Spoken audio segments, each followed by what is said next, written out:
There is nothing. Only warm primordial blackness. Your conscious ferments in it, no larger than a single grain of malt. You don't have to do anything anymore. Ever. Never, ever. Never, ever, ever, baby. An inordinate amount of time passes. It is utterly void of struggle. No ex-wives are contained within it. An awareness creeps up on you. A mass lies hidden in your dead angle, soaking in some lurid acidic sauce. It's bloated and shameful, a ball of meat surrounding you. This is a terrible line of questioning, and it will only lead to more awareness of the meat thing. Ex-love, ex-tenderness. It is foolish of you to resurface to the loss. Not after all the damage you suffered to get here. Some of it irreversible. Stay. Sail with me through the abyss of pelagic zone.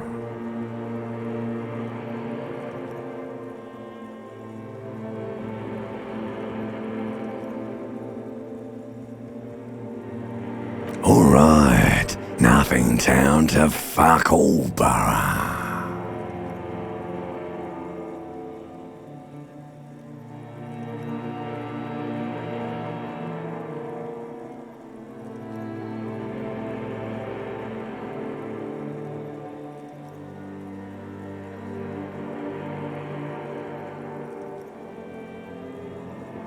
Not you.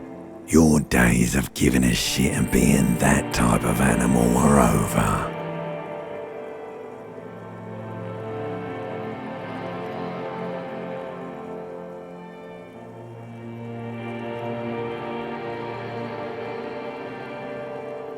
Do you really?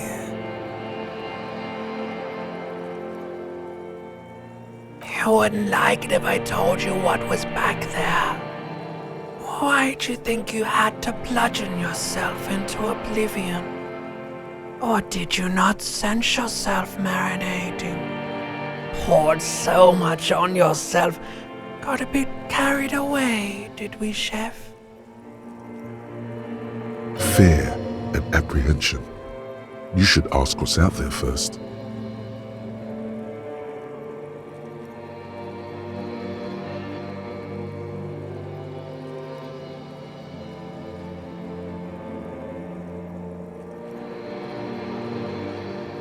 There's this giant ball there. An evil apes. And the evil apes are juking it out on the ball. You're one of them. It's basically all just evil apes juking it out on a giant ball. Infinitesimally small. You can't even make out it's a ball when you're joking it out. It's that large. Vying for resources is just a stupid expression you picked up somewhere. The part of the presentation you want to take home with you is this. You have to beat the other evil apes in the face, or you lose. Yes, it is. And you drowned in that sadness a long time ago. You lost.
mirror hangs above a bent and broken sink.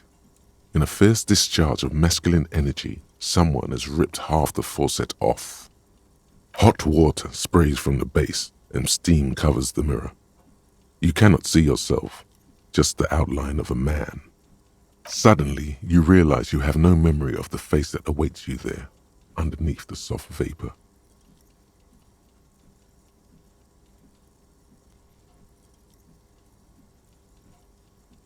As you slowly reach your hand towards the surface of the mirror. Abort. You clearly have not thought this through. You won't like what you see there, and you will never unbecome it.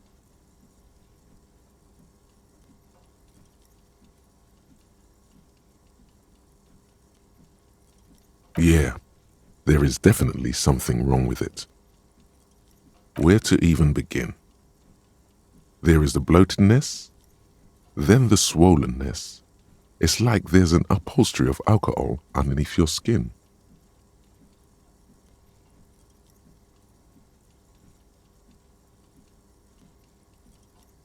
It's not. It's swollen and snail-like, wriggling between your fingers. Bet you are. Your nose feels like a small balloon in the middle of your face. It hurts when you honk it. It doesn't appear to be a particularly tiny nose either. Not with all the drinks it's absorbed for you.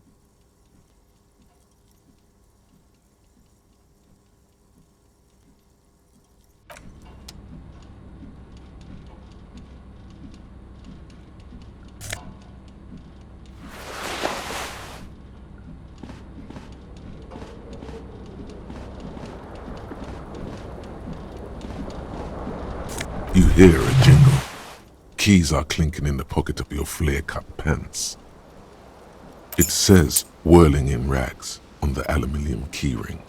There is a single key on the ring. The number 1 is etched on it. It should open the door.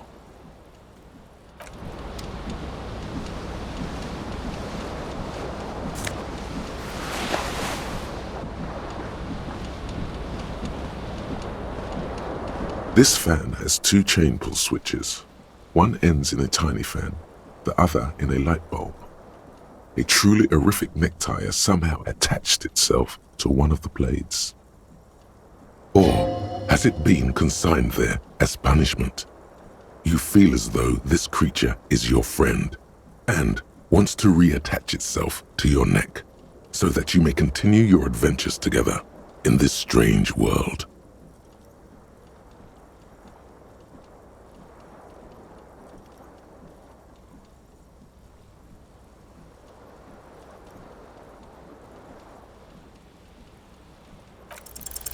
You reach out to grab the tie, but what's this? Diffuse, radiating chest pain. Doom comes over you. This is bad.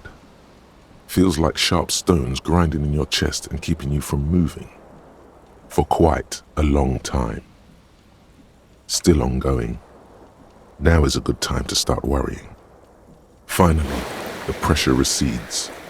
You find yourself covered in cold sweat and trying not to move, hoping it will keep you from dying. The blades come squeaking to a halt. It should be easier to reach the tie now.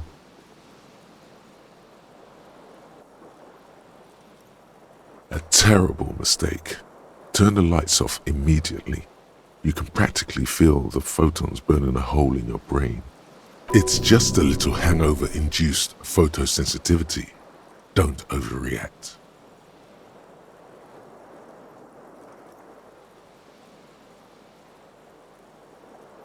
The lights are off. Oh no, it's happening again. You didn't catch it, and now there's a numbness in your left arm, plus half your chest. It's even worse this time. Maybe you should stop trying to catch the tie. Still happening. Definitely worse than the last time. Finally, the stabbing recedes. You could try doing it again to see how painful it gets, but you would probably die.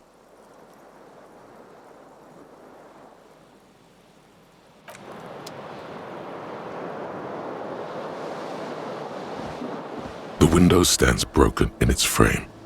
Cold wind blows in. What do you mean, assess the damage? How would you do that? What are you even trying to do? The morning light hurts your eyes. It's hazy, but you see the ocean and some war-torn buildings.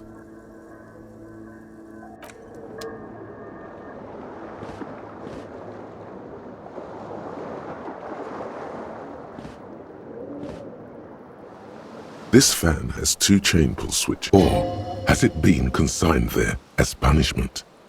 You feel as though this creature is your friend and wants to reattach itself to the switch. Must be broken because nothing happens. The air in the room is starting to feel like vaporized urine.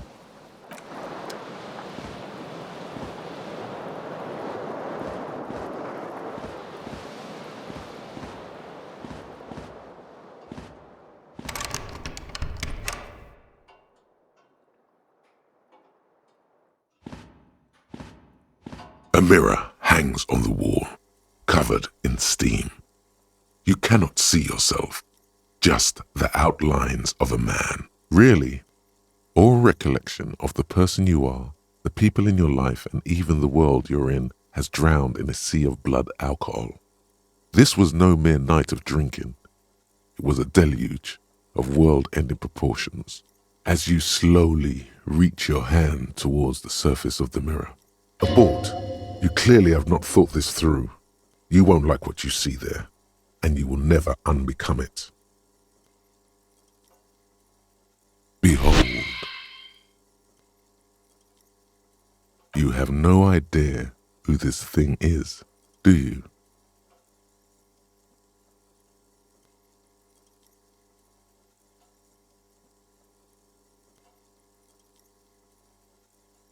It appears you're also dead. There's clearly rigor mortis on your face. Or wait, is that an expression? Are you trying to make an expression with that face? Why?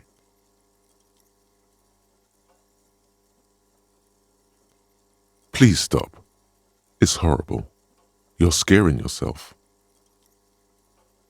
You can't, can you? It's like it's not even voluntary anymore. You have worn that grin into your face, and now it won't come off.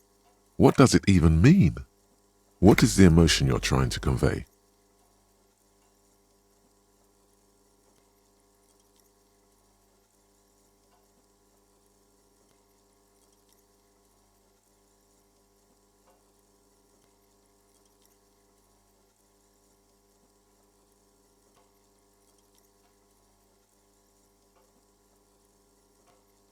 You should check yourself for a pulse, superstar.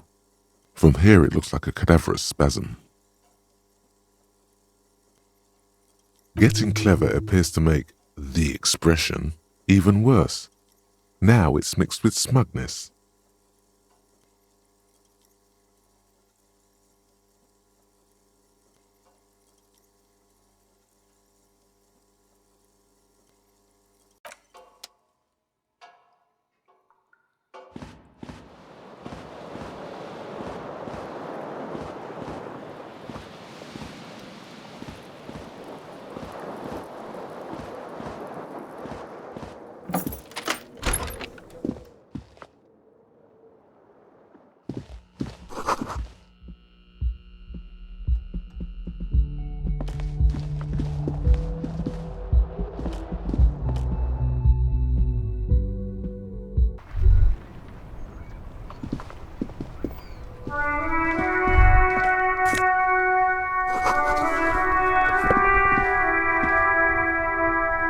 There they both are, 2 identical shoes, both copiously green and indiscriminately snakeskin, reunited on your feet. Good, they're balanced, comfy. Feels like the only good thing about you right now, truth be told.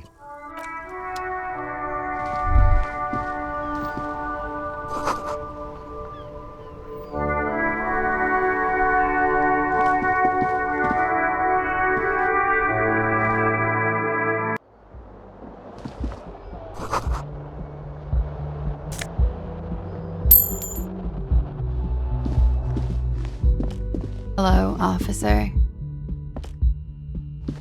The young woman raises a cigarette to her lips.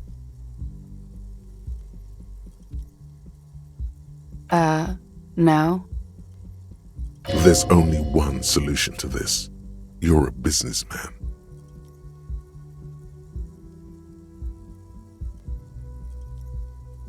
Because you're a police officer, sir.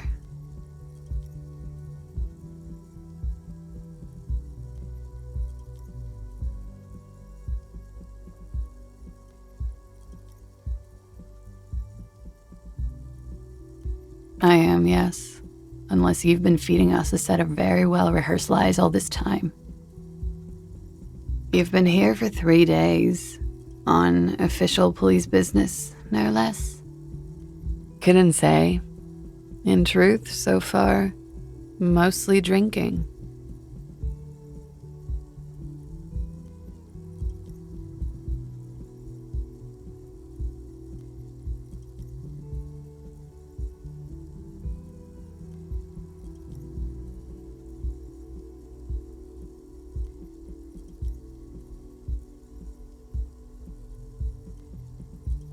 Of course.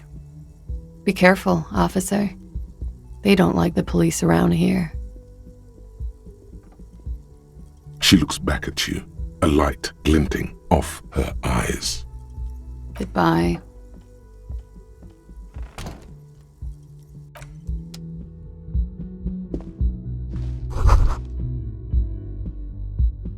You should pick that fat, juicy cigarette butt from the tray, light it up, and smoke the living shit out of it.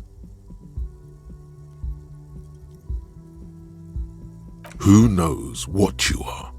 A monster, a murderer, the gnome of Jeroma? You feel like a smoker, especially when you look at that juicy, succulent, seductive cigarette stub, still smoldering deliciously. How very astute of you. This renders it ineffectual. You should look for a whole cigarette, or better yet, an entire pack. Strike that. A carton. Make sure they're all healthy and able-bodied. Then smoke them all. Or you could not do that. No one is making you.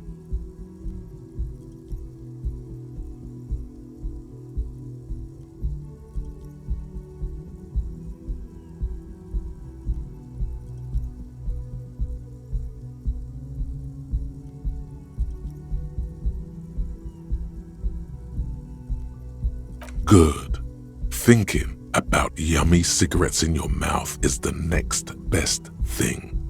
Make sure you think about juicy sticks of tobacco all the time, though. It doesn't count if it's not all the time. And when you're done thinking about them, graduate to getting them. Plus, smoking them gives massive bonuses.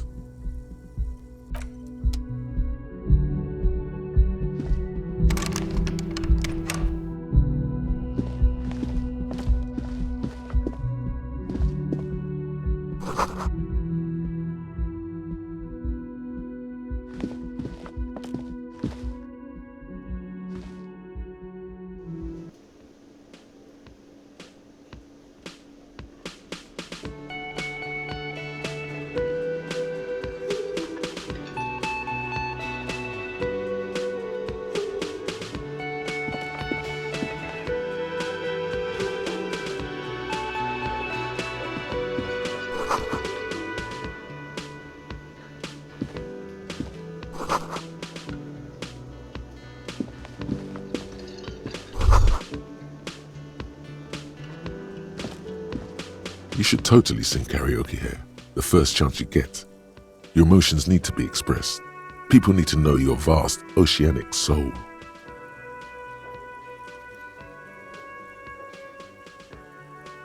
Utterly.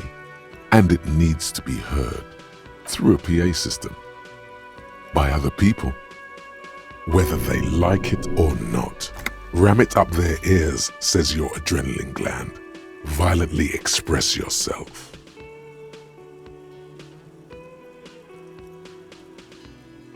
Who is mistakenly identified as a cop for his prominent jawline? Yes, sounds likely. You should probably go on stage and pose for a moment when you're done with this thought. See if it works.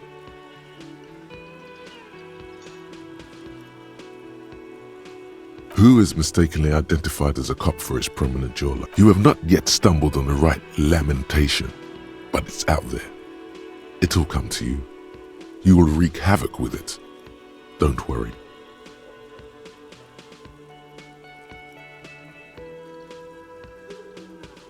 Serves them right.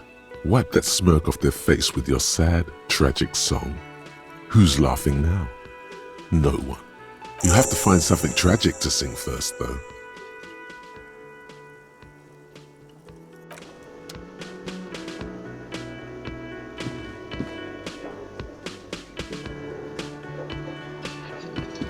A man in his late 20s stands behind the counter, inspecting a stuffed seabird.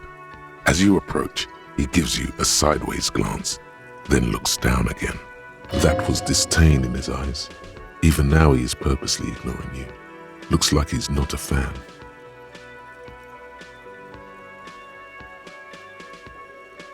A competent work of taxidermy. The white and brown seabird lies among piles of coasters and drying mugs. One of its wings broken. The man is trying to mend it. Looks like the bird was ripped off the shield that was used to mount it, most likely on a wall. Something about it makes you feel bitter. Look, your buddy is over there.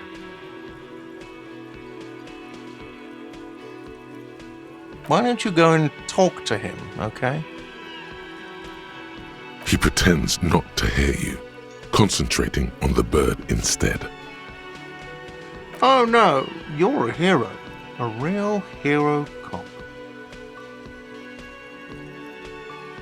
Am I? Or did you ride in, take the body down, solve the murder, and not trash my hostel room?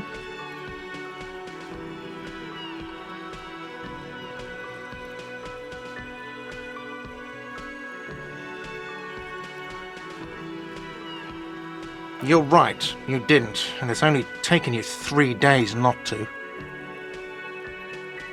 No, I haven't seen you around. I'm not always here.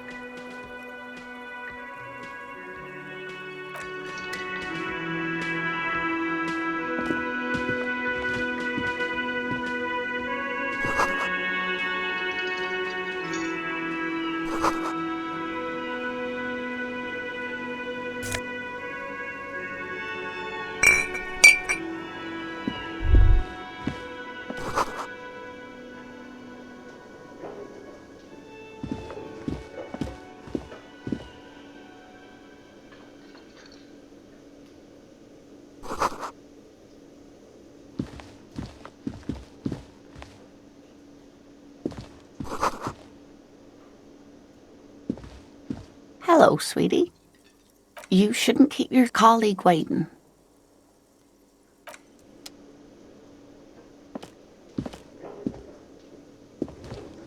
A bespectacled man in an orange bomber jacket is tapping his foot on the floor. Looks like he's waiting for someone. As you approach, he narrows his eyes and extends his hand in greeting. If an assault were launched on this building right now, if the windows came crashing down and the whole world descended upon you, this man would hurl himself in death's way to save you. You are sure of this, but why? He is your half-brother. Hello, I'm Kim Kitsuragi, Lieutenant, Precinct 57. You must be from the 41st. You realize he's waiting for your name. This is your chance to come up with a really good name for yourself. Get creative. Conceptualize. Concentration makes you squint your eyes. Your name should be deep gold and orange, like a forest fire looming on the horizon, but mixed with the stench of liquor rising from your breath. You're 2 steps closer to it, but there are still many to go. Okay then. It looks like we had a little scheduling error on Sunday. Saturday too, actually. Have you had time to talk to the manager here?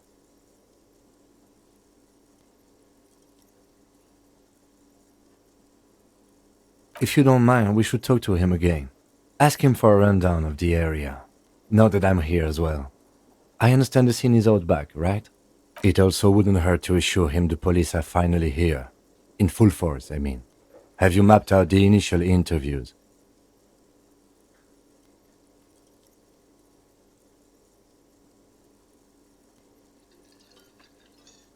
Good. But even if you haven't, we'll have time for that after we take a look at the coroner's case. Have you removed the dead body from the tree?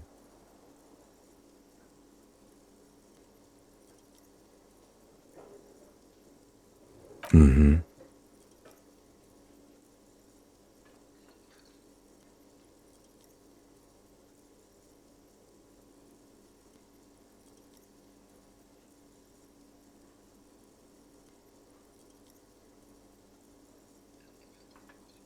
So, the body is still in the tree. This is the first time you detect a weariness in the lieutenant's voice. It is obvious he would have preferred for the body to no longer be in the tree. Where it has been hanging for 7 days straight. We should go there as soon as we are done talking to the owner.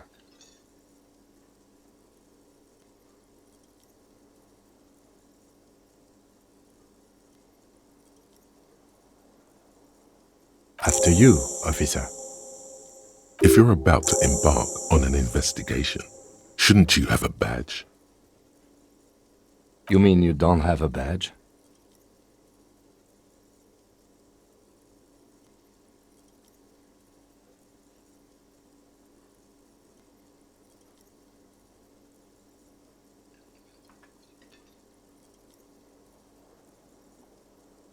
Losing your identification card is a serious matter. My vehicle has a shortwave. You can use it to report your badge missing. I advise you to try to locate it as quickly as possible, but getting the body down should still take precedence. Lieutenant Kitsuragi is now in your party. You can talk to him whenever by interacting with him.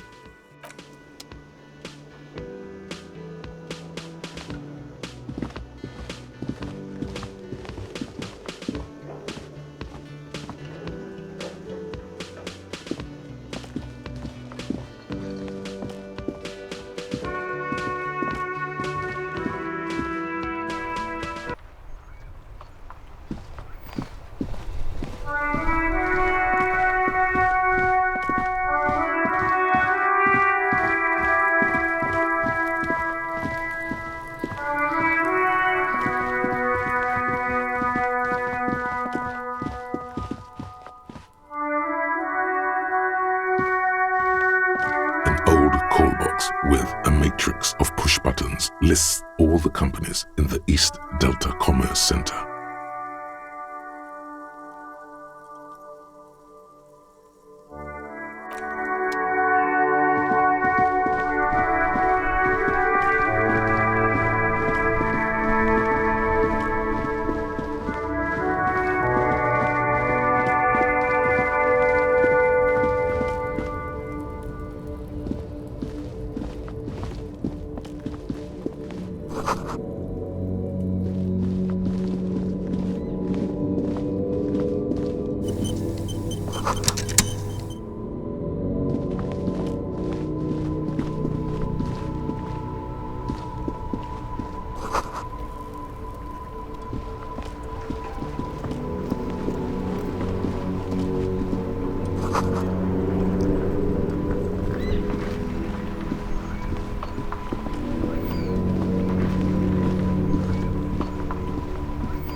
Before you stands a motor carriage.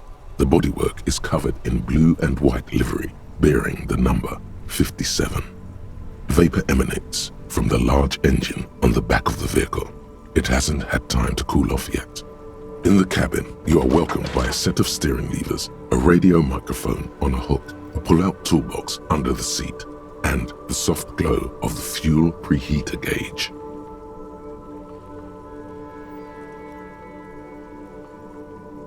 This is the Kupris Kinema, my motor carriage. You can use the toolbox and the radio if you'd like.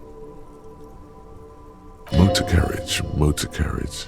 Something bad with a motor carriage. A dark lump rises in your throat.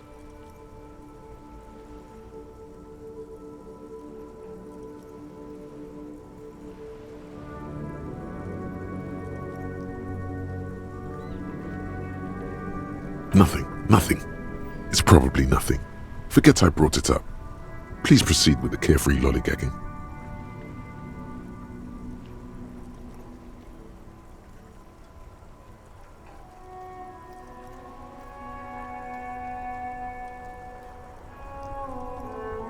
In the cabin, you see a set of steering levers, a radio, a frequency tableau lights up, and a green button labeled Prime Line glows like a feline eye.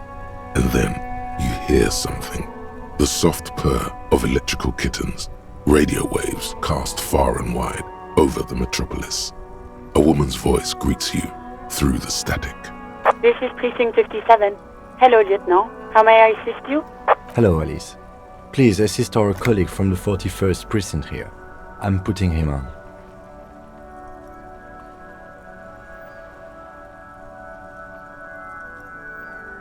This is Officer Alice Demetri, Precinct 57. How may I assist you? Just a second, officer. 10-2, 10-5. This is 41st. Come in. Over. A scrawny old man sits in a dusty cubicle, smoking, with a large white rectangle sewn on his vest. In front of him is a box-shaped apparatus with an array of wires and antennas. The radio switchboard. 10-4, what's your status? Over. 10-18, 10-20, over.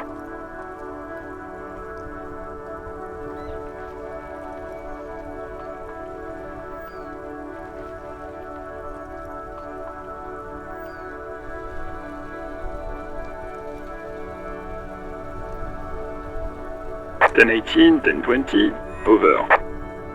State your message, sir, over. 10 9, repeat message, over. 10 4, message received. This is a very serious situation. I need to 1022 the captain, over. 1022, the captain? This sounds bad. Bad and scary. Like being called to the headmaster's office in school. Is it him?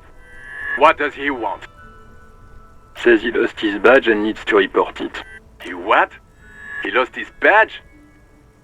Who lost his badge? Dick fucking Mullen. Who do you think? It's Officer Dick Mullen from the bestseller Dick Mullen and the Lost Identity. Dick Mullen is not your name. It's the name of a fictional detective who would not lose his badge. Defend yourself. Immediately. They're laughing at you.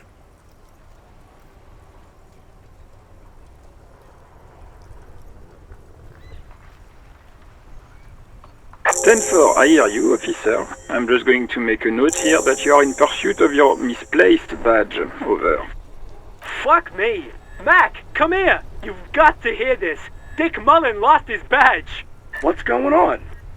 Super Cop here lost his badge. He lost his what now? His badge. He lost his goddamn fucking badge.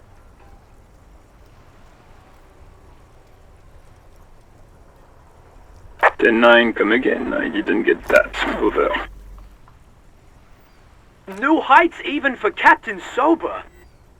Ask him. Ask him if he's lost his gun too. Sergeant Orson wants to know if you lost your gun too. Over. Check your pockets. Check your... Holy fuck. You don't know where it is, do you? No. It's gone. It's not fucking on you. 10 9, come in, officer. Did you get my question? We were wondering about your gun. Over.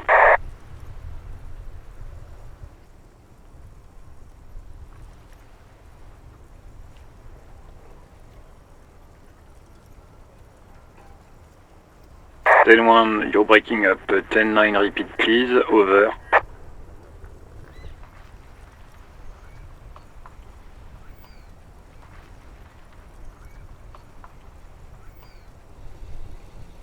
Ten-9, come in officer, over.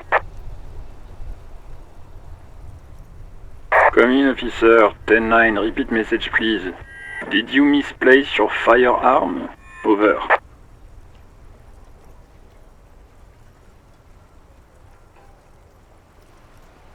The silence is almost deafening after you flick off the switch, severing the connection. That did not go well. I guess the important thing is that you followed protocol and reported your lost items. Did we need anything else here?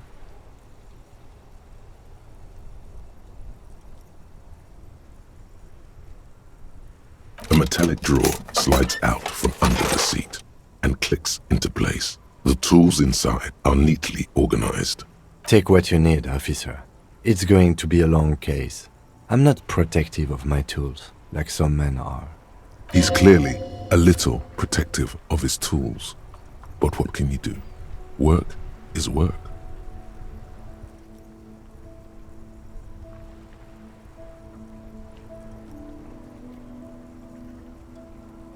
The pry bar feels nice and cold in your hand, heavier than you'd think. Cold and heavy, like truth. You feel like you're reunited with truth once more. Useful for opening all sorts of doors and lids. The handles are long and sleek. Snap, snap, go the cutters in your hand. It's robust, weatherproof, and well-made. Police issue, blue. Lets you see things in the dark you would otherwise miss.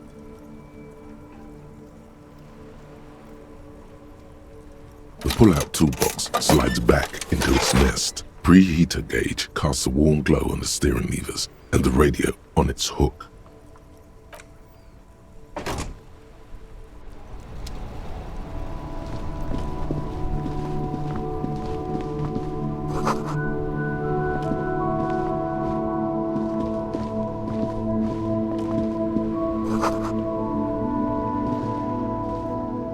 The RCM in Martinez. What can I help you with? We don't see a lot of police around here, that's all. Of course. What can I help you with?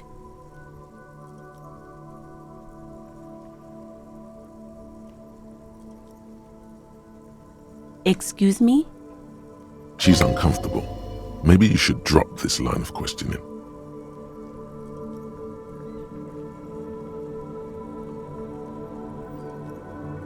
Oh, well, I didn't write it there.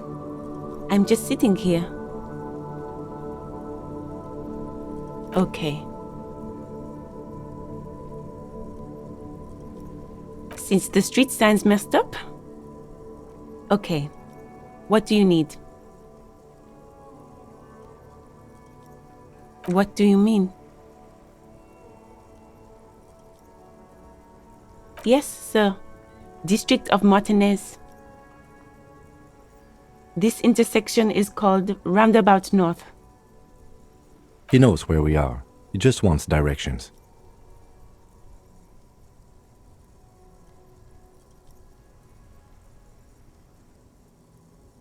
No problem. Me? I am just a gardener. I am pleased to meet you too, officer. Of course. I won't hold you back. Her gloves. You get the feeling that you need them.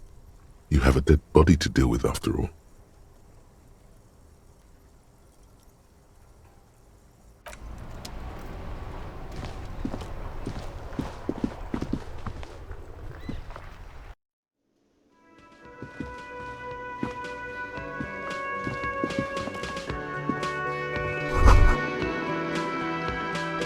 That sugary black rum stain on the counter makes you teary-eyed with joy. It's almost touching how syrupy and sticky it is. How long have you been up already? Sweet Lord, a whole hour. And you haven't thought about rum and lemonade in all that time? You've truly extinguished all trace of yourself.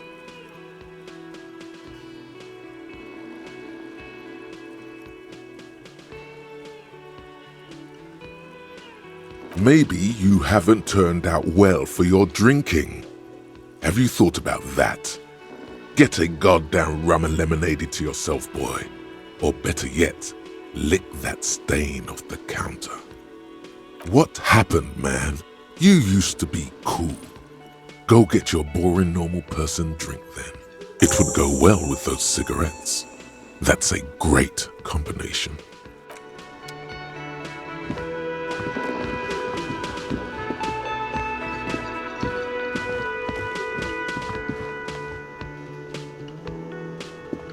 The man with the unimpressive beard notices you approaching. He drops the ledger he was holding and turns to the lieutenant. Mr. Gart, right? You run this place. Yes. I am Kim Kitsuragi from Precinct 57. This is an inter-district investigation, so joining me from Precinct 41...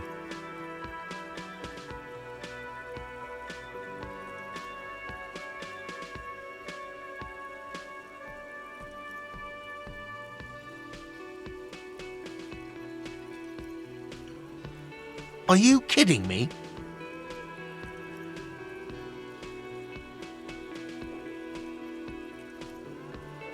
It's you. It's obviously you. You smell like liquor. And you're orange. See? Everyone agrees it's your color scheme. We're on the right track with this name thing. Is this what you get when you call the police now? We've been waiting for a week here. Sir, I understand your concern, but we are here to do a job.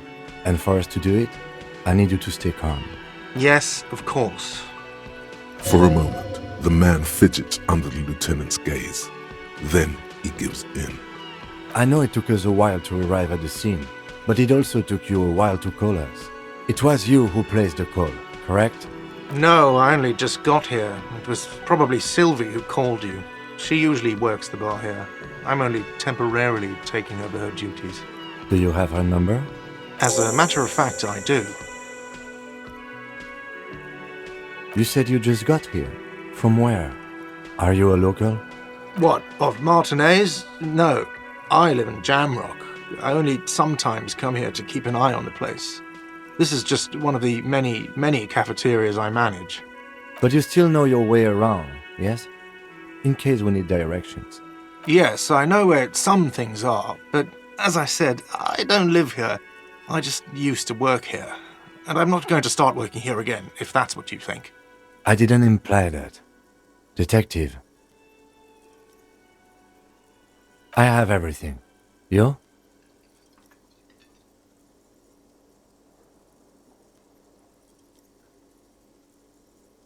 Yes, he means, do you have questions for me, like a police officer would?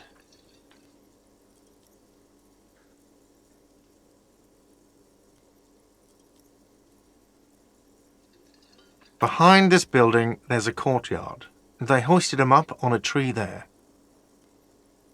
That's easy. See that door there?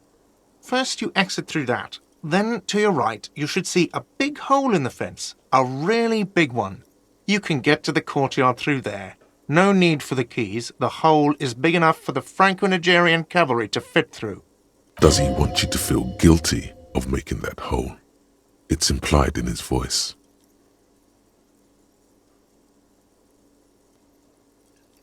She went away because none of your business. Extra fine. Let's go. Not so fast. You owe me 130 real.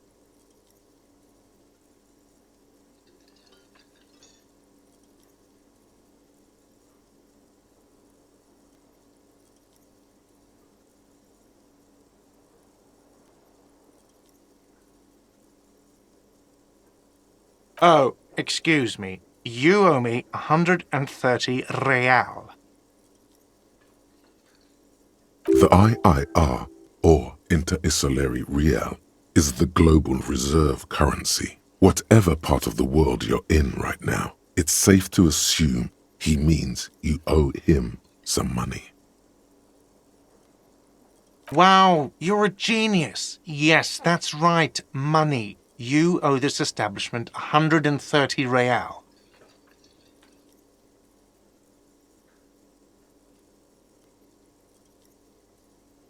Let's see. 3 nights at a tariff of 20 real comes to 60 real. Then there's the window you annihilated. The hole in the window was the first thing I saw when I came to work. So don't try to tell me you didn't. That will be 40 real in damages. Another thing you've annihilated is half the bar. You've run a tab of 30 real. Actually more, but we'll round it down to 30 for your hard work maintaining the stability and order of Revachol.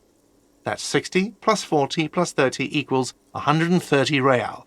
And yes, real is still money. What are you, a philosopher?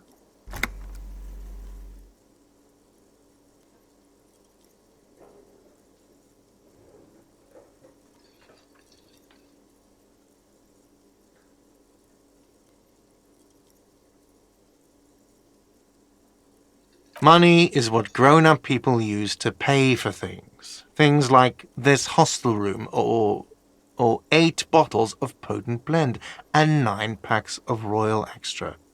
We use it for everything, really.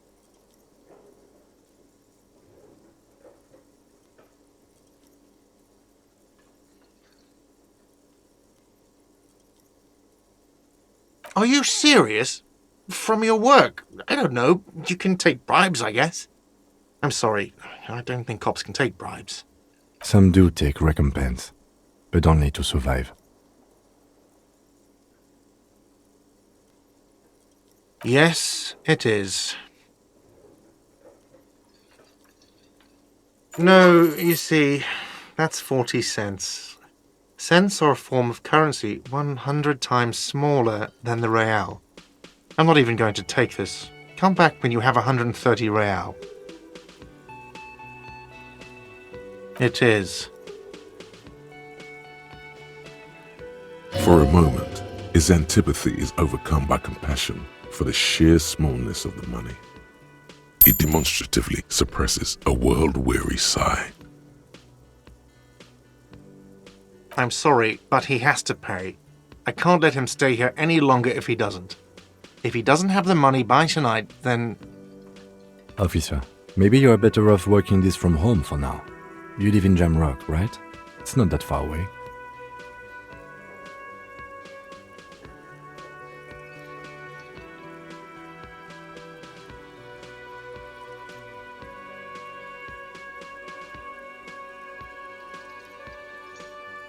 You mean somewhere else to run up a huge debt? I don't think so. The union squeezed most places out of business to fund the strike. You're better off home. I'm sorry I couldn't help more. You should take this up with your station. I have a shortwave radio in my car, okay? We have to get this investigation started now. Good luck. By the way, where is home? The address is coming up blank, and this place sure isn't it. But you've been at this hostel cafeteria for only 3 nights. Where were you before? You had to be somewhere.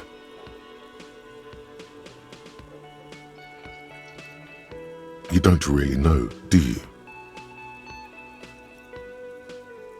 A vague, blackened image doesn't sound like somewhere you can stay if you run out of money.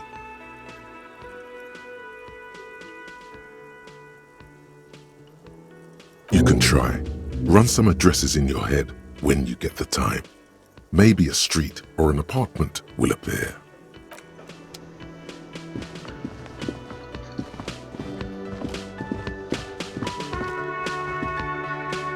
Hello, sweetie.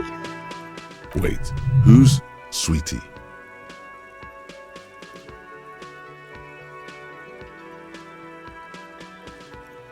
You're a handsome man, officer, with your mustache and your chiseled jaw and that silly dimple on your chin.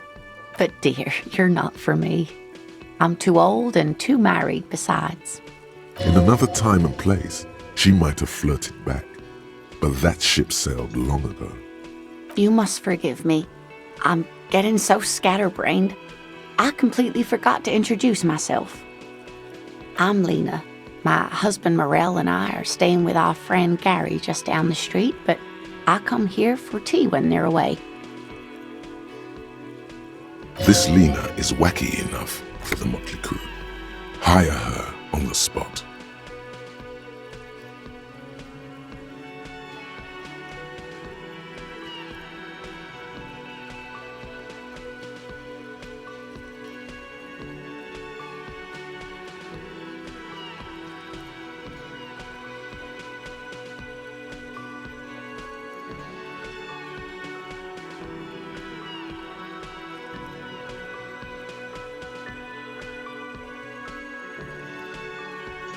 Of course, dear.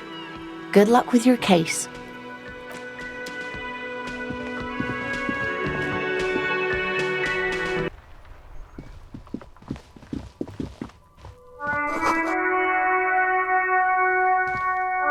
An old call box with a matrix of push buttons lists all the companies in the East Delta Commerce Center. An off-key melody starts playing after you ring the doorbell. Then a woman picks up the receiver. Kuno, please stop calling here. Grown-ups don't have time for your stupid games.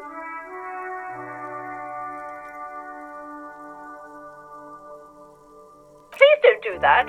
Doorbells are not toys, and this one isn't even working properly. Please don't call us again. Thank you. A single beep indicates that the line has...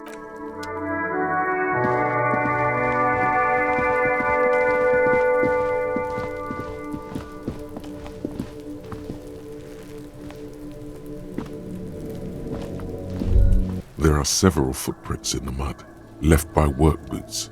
Anywhere from 6 to 12 pairs have walked here. Heavy workers' boots with reinforced toes and hobnails all over the yard. What do you think you are? A super detective? You're hungover. These are just dents in the mud. No pattern emerges for the time being.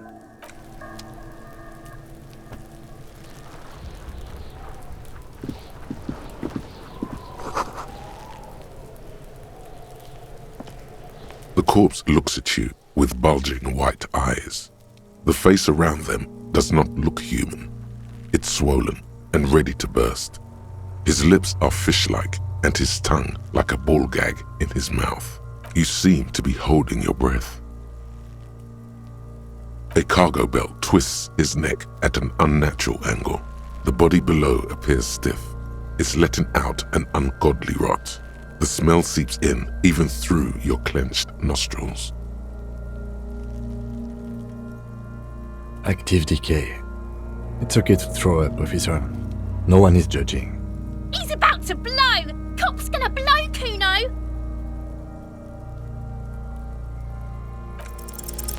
The smell is repulsive. It pushes in from your mouth, more instant and more familiar than anything you'd expected.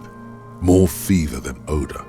It fills your mind, flushing you from within.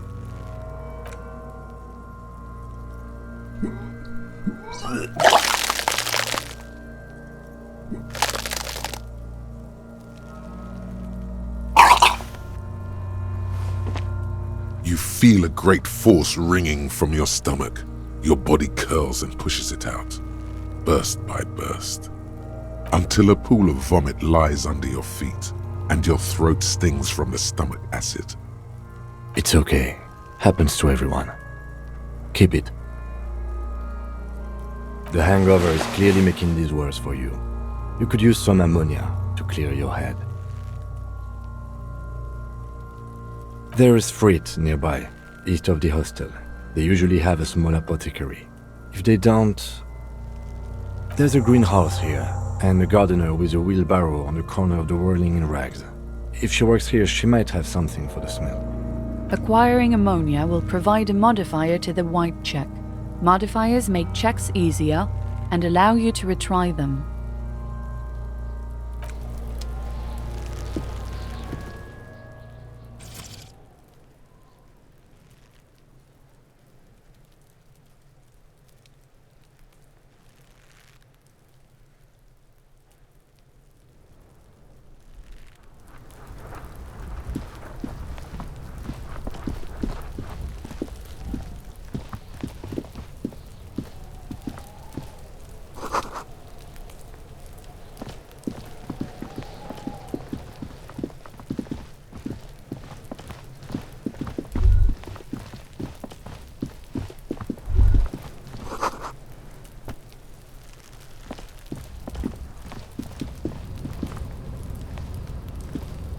inconspicuous pile of the roofing material Eternite.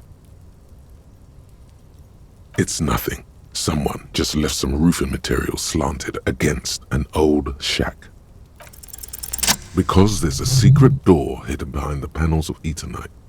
That's why they're too orderly. There it is. You see a shabby little door.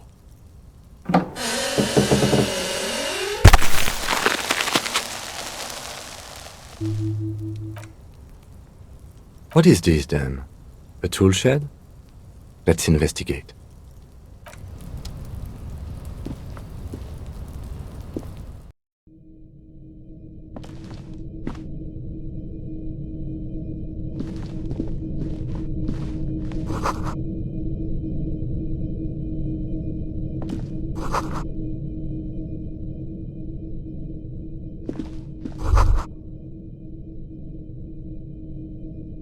Be still, my beating heart.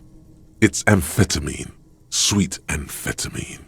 The lieutenant isn't studying the powder in the mirror. He's studying you.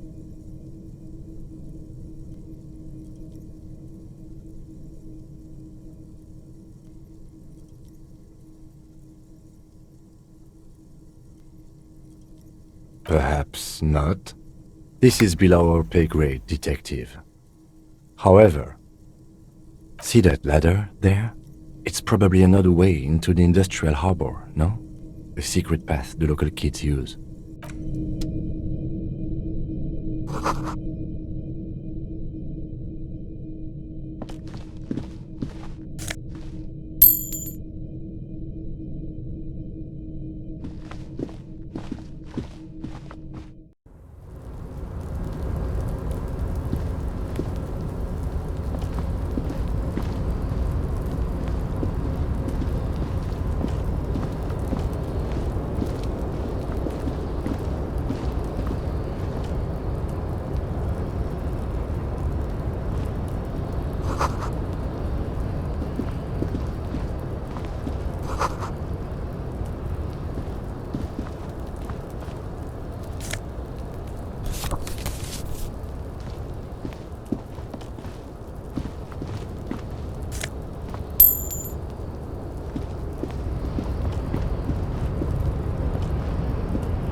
Looks like someone left his tarpaulin cloak hanging on the railing here.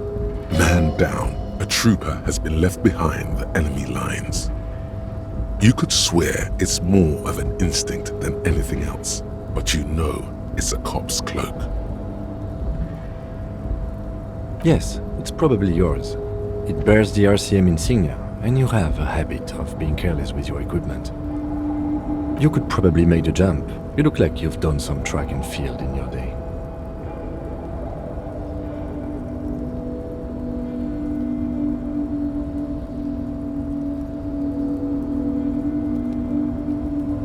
The wind is aggressive up here.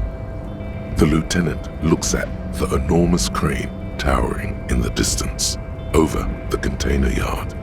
The look in his eyes is a mix of the engineer-like interest and the wonder of a 6-year-old seeing a horse for the first time.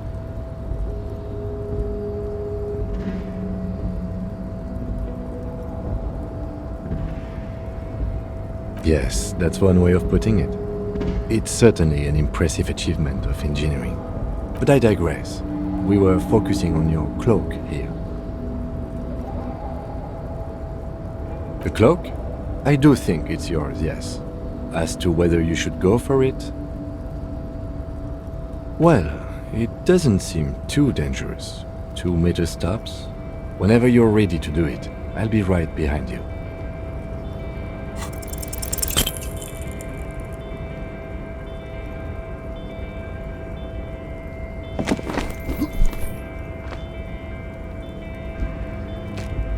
No, no, that's still too high. What were you thinking? You're not a gymnast, you're a boxer, and you've climbed way too high up here. Sure. Just be careful, okay? Looks like you almost strained a muscle there.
Kuno's got this! Oh yeah, nappa gumpy, Kuno!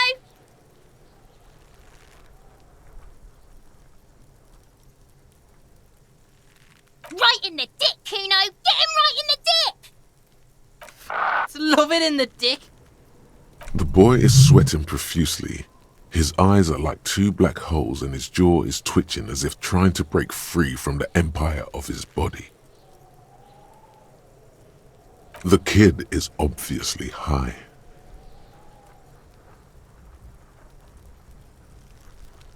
Fuck that! Kuno, yeah! Right in the mouthhole! They pay you no heed or pretend not to notice you. Shits himself? The rake, Kuno! You should throw the rake at him, Kuno! The fuck? Does Kuno know what a rake is? Kuno's not a gardener.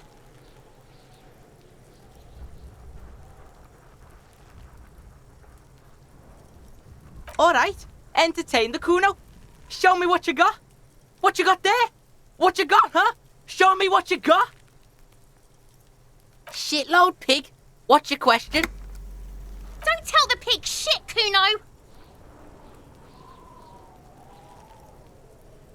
If I were to want to waste my time, which I do not, I would ask them who he is, how he got there, and the usual.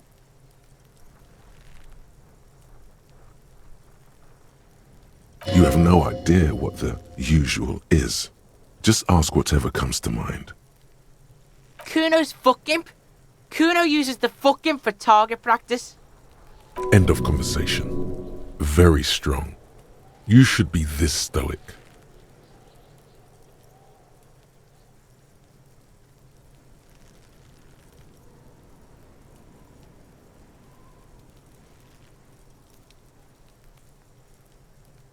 Probably climbed.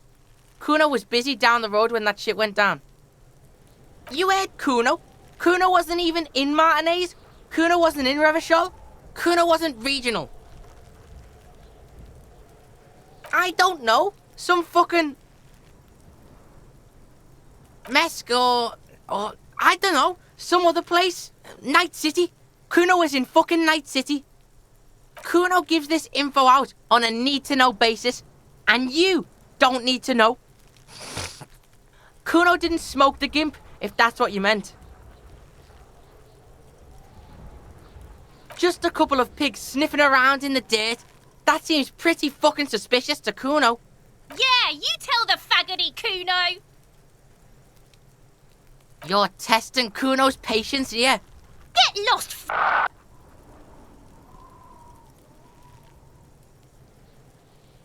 Right, pig. This is where Kuno plays with his little wooden choo-choo. Fuck do you want with it? No, it's not fucking Kuno's. It's ancient. Look at it. He thinks you're fucking fool, Kuno! He says you climb the ladder up to your magic tree house. Get the fuck out of here, pig. Kuno doesn't have a magic tree house. Yeah, whatever.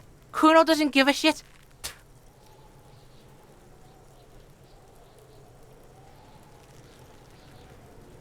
You found Kuno's secret door to Kuno's secret shack. It was closed for 5,000 years. How the fuck did you get in?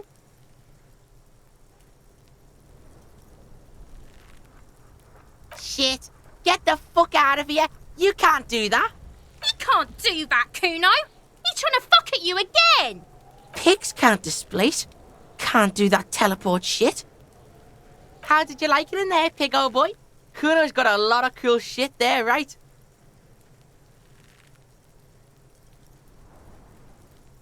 That's where Kuno gets his daily hit of electric. Kuno Shazam. Kuno rides the fucking lightning in there, pig. Bet you'd like to ride the lightning too, wouldn't you? You feel tired and old, but you could have that sparkle in your eyes.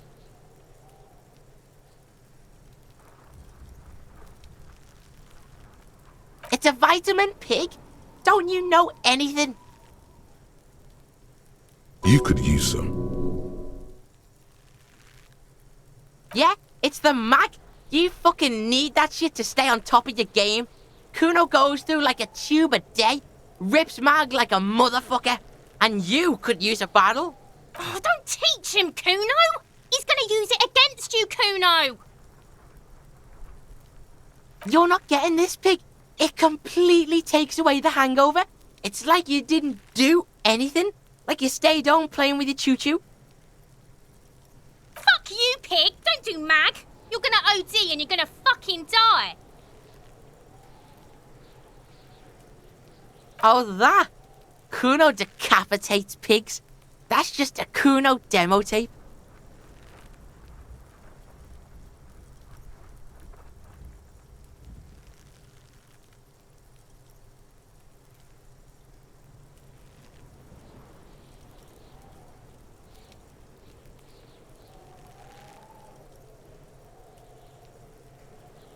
Too brutal for you, huh?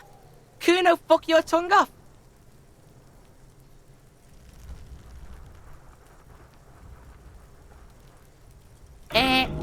Why are you fucking on yourself in front of Kuno? Talk kingdom to Kuno, or fuck off.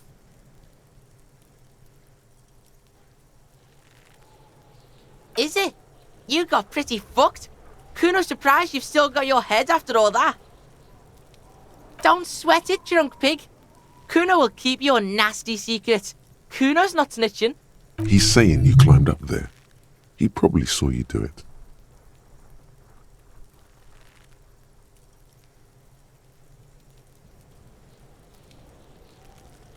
Good call, Pigmeister. Don't come and talk to Kuno about his kingdom.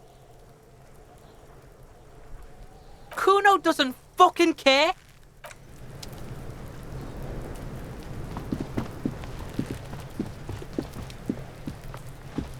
This trash container is locked. The sliding lid has a padlock that says, whirling in rags. There's something in there, not necessarily connected to the case, but still. The body is downwind from here. Maybe you prefer the smell of garbage to the smell of death. Trash, food waste from the cafeteria. They lock these containers to keep the derelicts from flocking in. Could be evidence too. What do you mean, feel?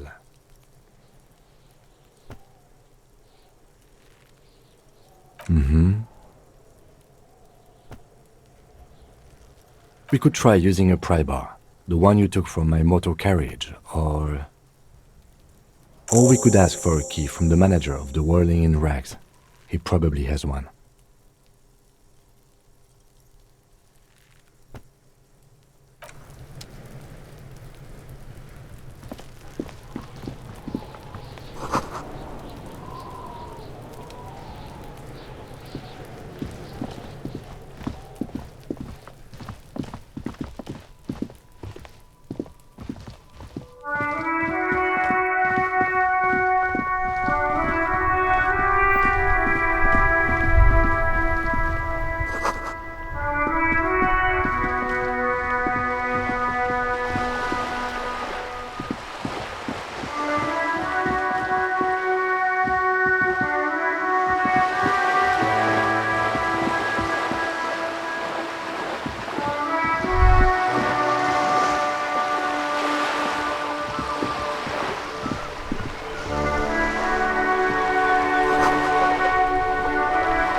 see a Samaran street vendor surrounded by a motley assemblage of goods. When he realizes you're looking at him, his face breaks into a wide, welcoming grin. The name Sileng is embroidered over his breast pocket. Happy shopping, officer! Everything's cool here. Everything's cool. The goods are cool, the customers are cool, the place is cool. And one more thing, officer. From out on the bay, a cool wind gathers. It sweeps into the city, tugging at the textiles hanging around the stand. Some distance away, the sound of a tin can clattering across the street can be heard. You're very cool. Bang, bang, bang, bang! Oh, yes! You got style. You got personal style. You know what you like. You like premium menswear. Look around and browse. Everything looks cool on a guy like you. Take your time. Don't be distracted by the flattery and funny man act. Questions.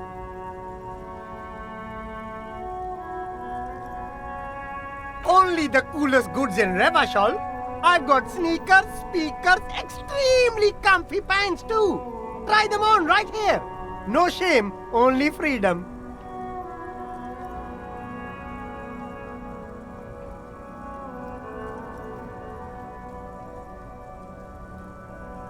Anything for you.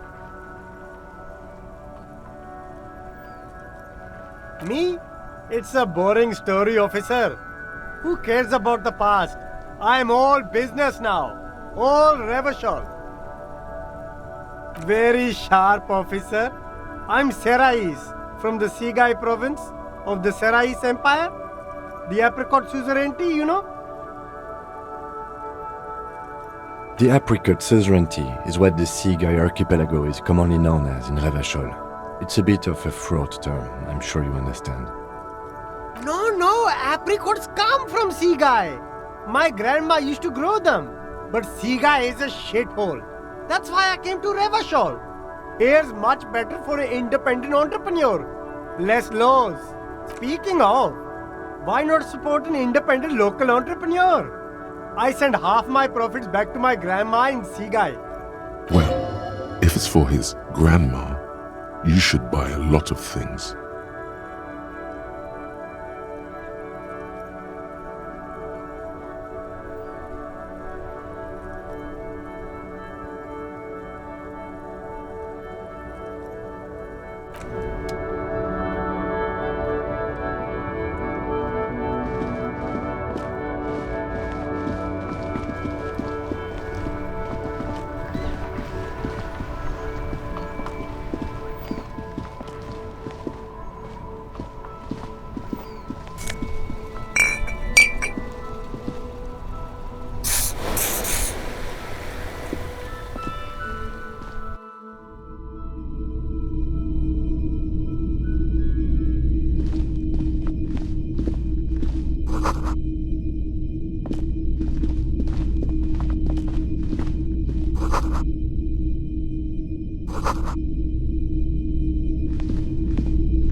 A typical Martinez streetlight sits among assorted floor and table lamps.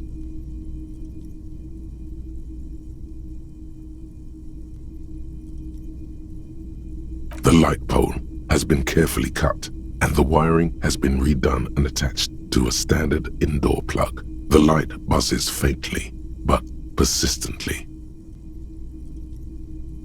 It was brought to me to be altered. We are not here to investigate the theft of city property. You have to admit it's rather clever what he's done with it.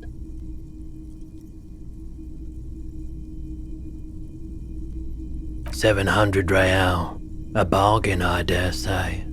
A bargain? No, it's not. He's trying to sweet-talk you into buying trash.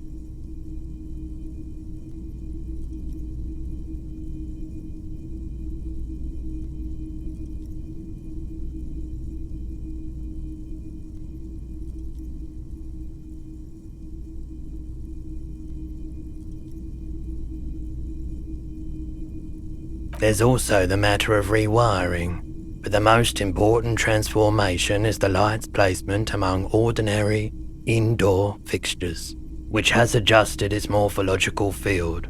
The light became suitable for use inside the home just a few days ago.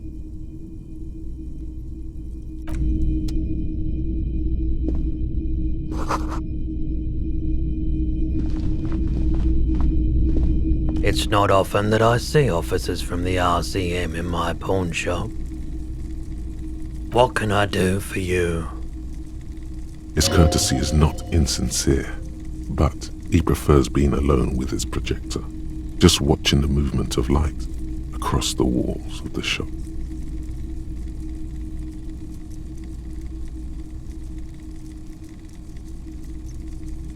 I haven't had any problems myself, though some of my customers have complained about inconsistent law enforcement.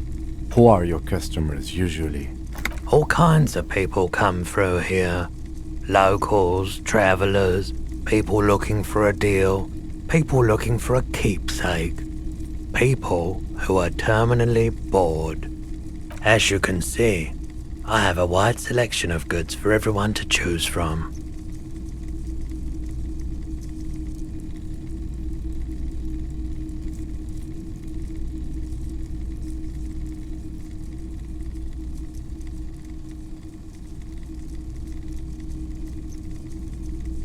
It keeps me entertained. Entertained? He might be high. If he is, on what?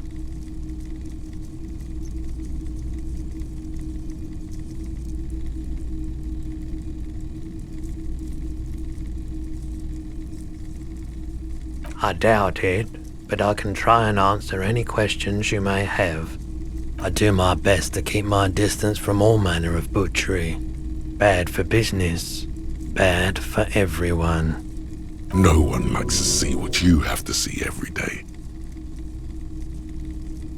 The pawnbroker's gaze is already fixed on the dancing colors.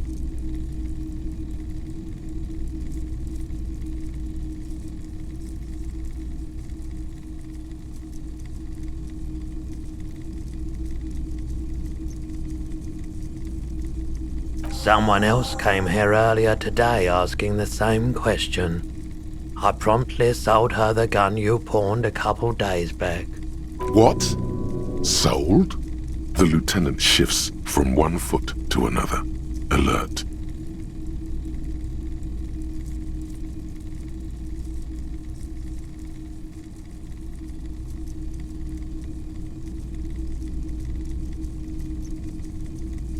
She didn't seem like a policeman, although she kept referring to herself as a pig, which was odd.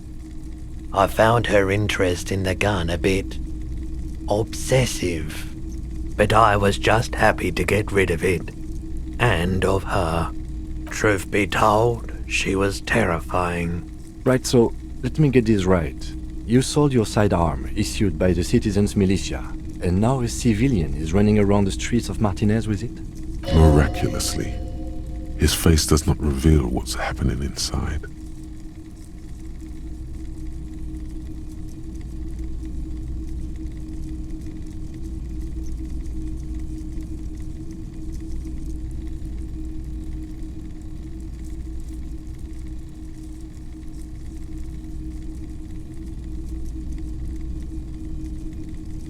You're right that she could cast aspersions on the Force. We have to find out.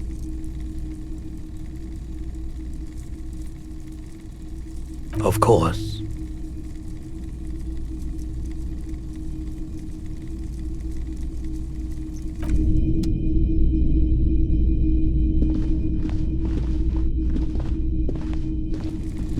You see rows of toy soldiers guarding the rest of the trinkets displayed on the table. Some on horseback, others in rags, others yet in bright blue uniforms. All are stern and unyielding in their duty. Try to find something pretty and cool here, then use it to win her back. Yes, buy something nice, a figurine.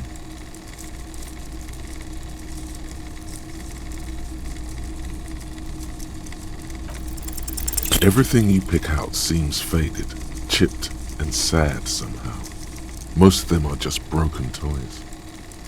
Big men on big horses, clad in lamella armor and carrying flintlocks, the kind that would mow down a line of enemy soldiers in the blink of an eye.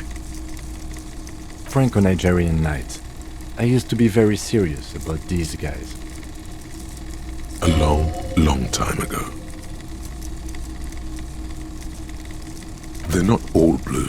These figurines also wear gold coats and caps, complemented by orange trousers. They are variously posed, wielding swords and rifles with bayonets. Which ones? Ah, royalist soldiers from the time of the Revolution. The uniforms are painted a bit too brightly, I suppose. This set of soldiers isn't meant to look impressive. A few have rifles, but most of them carry pistols. Some even shovels and tall sticks. You're probably talking about the revolutionaries, yes? Yes, they are soldiers, revolutionary soldiers. I think their poverty has been exaggerated for effect. When you place them next to the royalists, it doesn't seem like they could possibly win.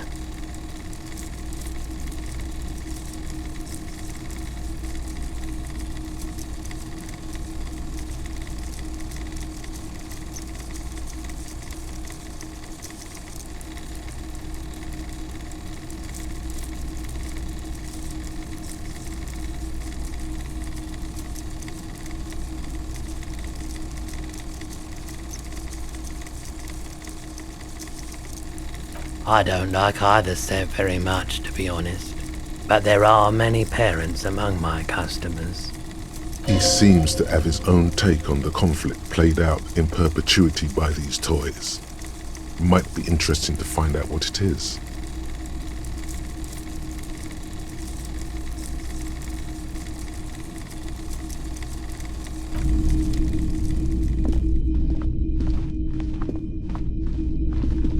The boomboxes on the shelf look well-loved and well-traveled. Chipped, dented, they stare at you with the unblinking eyes of their tape reels. One especially catches your eye. Deep gold and amber plastic with a big old handle on top.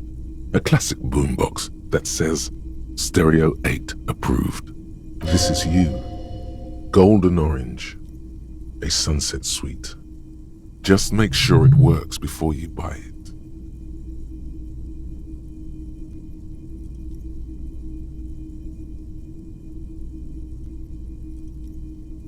Is the Harman Welsh W2, made in Vespa, designed in Seoul, plays all reel-to-reel formats, 2mm, 8mm, 12mm. It's even got a little radio in there.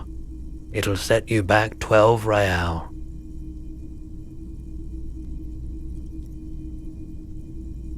If police work means playing tapes, sure, you can use it for that.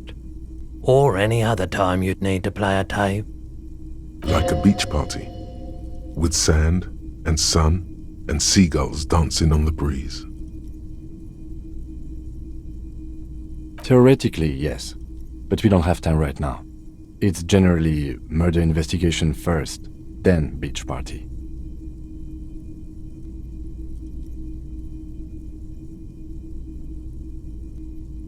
That is the unofficial RCM motto, yes.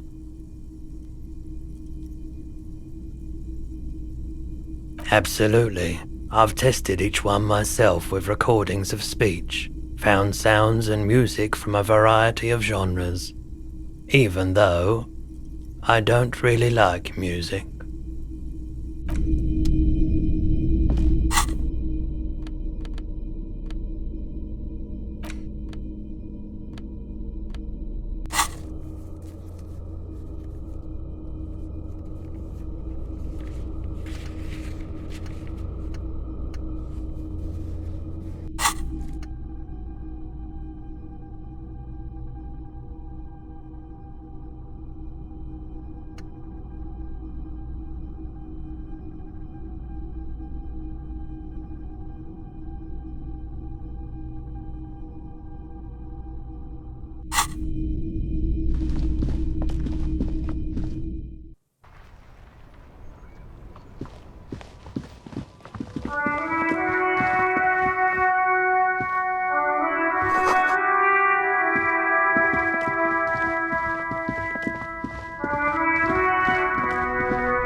old monument stands in the middle of the traffic island, pointing toward the sea.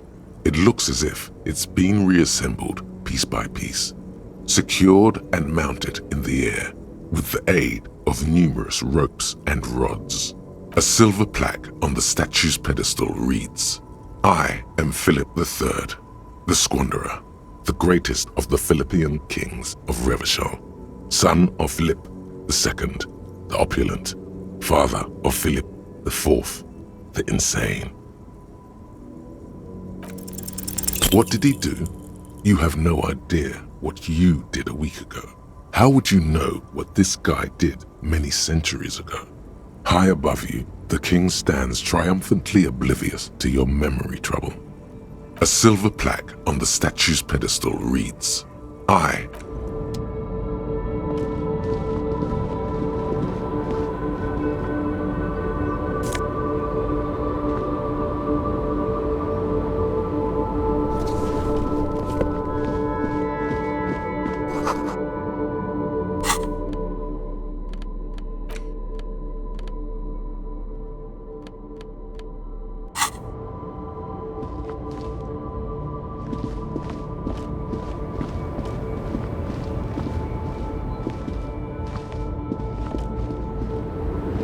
The small, wrinkled woman does not greet you. She nods along to something on her radio. A photograph is clutched in her hands, and there is a warm smile on her face. It's the warmth of a winter night's fire. Maybe she could give you comfort and shelter, some cigarettes and food money. Maybe she's your...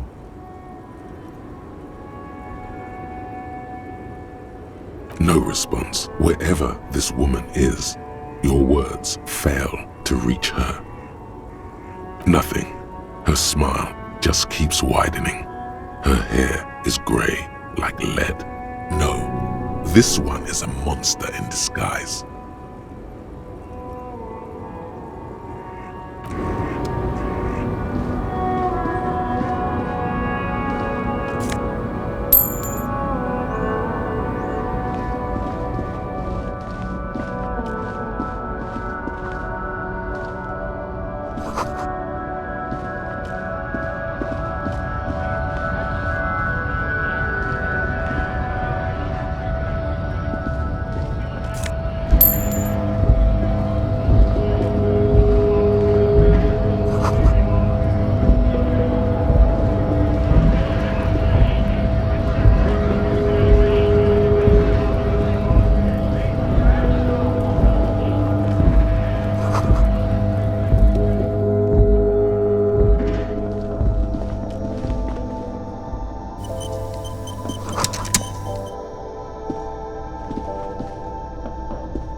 Welcome to Frit. Feel free to look around or something. Everything is out on the shelves.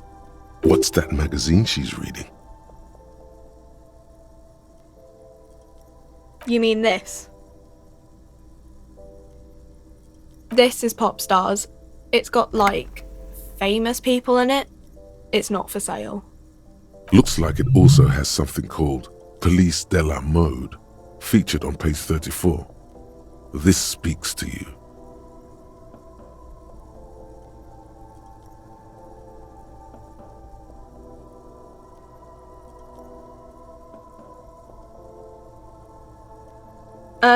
It's where they rate different outfits famous people wear. It's kind of funny. They're kind of mean. It's about who's the most stylish.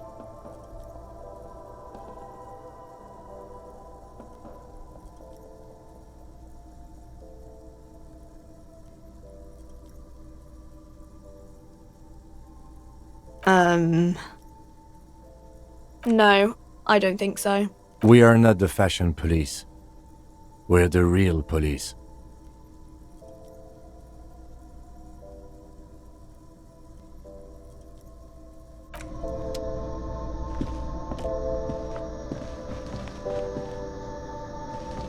A small cabinet on the wall is filled with various medicine bottles, nasal sprays, and blister packs.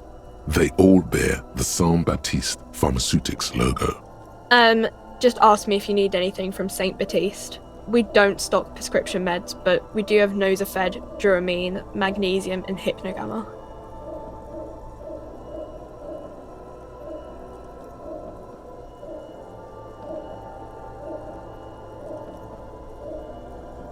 Okay, here. I hope Saint Baptiste makes you feel better or something.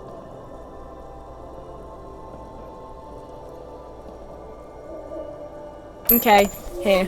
I hope Saint Baptiste makes you feel better or something.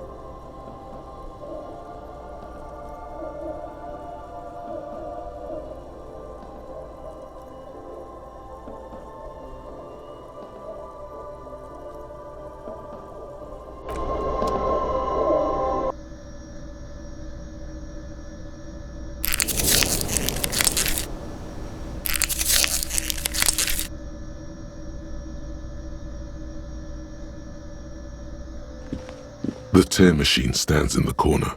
A sign says, 1 bottle equals 10 cents. Oh, that's the tear machine.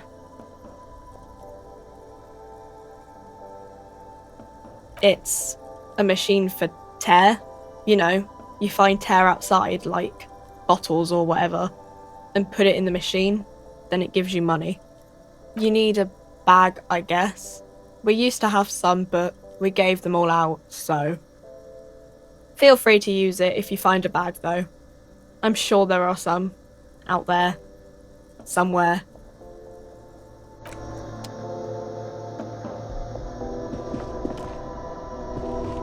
You see several packaged raincoats fill a low shelf beneath a display of croissants and juice bottles. The raincoats are transparent, except for the big Fritta slogan on the back. What is what? It's a raincoat. If you want to buy one, then it's only 4 real.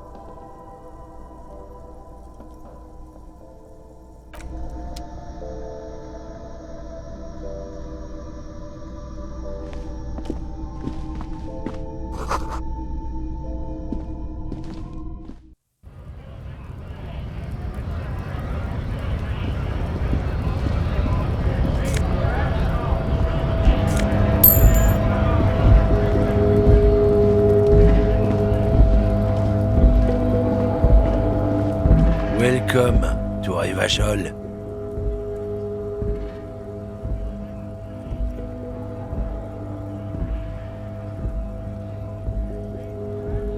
Don't you welcome to Revachol me. My grandfather came here from a 3,000-year-old racist isolationist culture, while your ancestors came to this island a mere 300 years ago. Every school of thought and government has failed in the city, but I love it nonetheless. It belongs to me as much as it belongs to you. It's men like you who keep Revachol divided, making it that much harder for everyone to climb out of this post-war limbo. Oh, come on, man. I just said welcome to Revachol.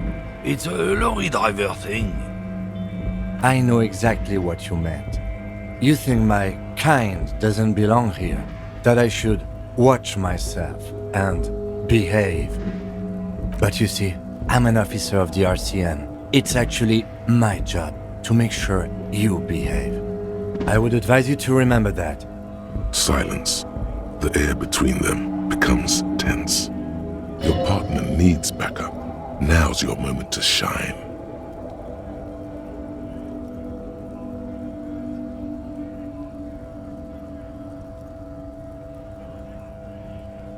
Whatever you say, officers.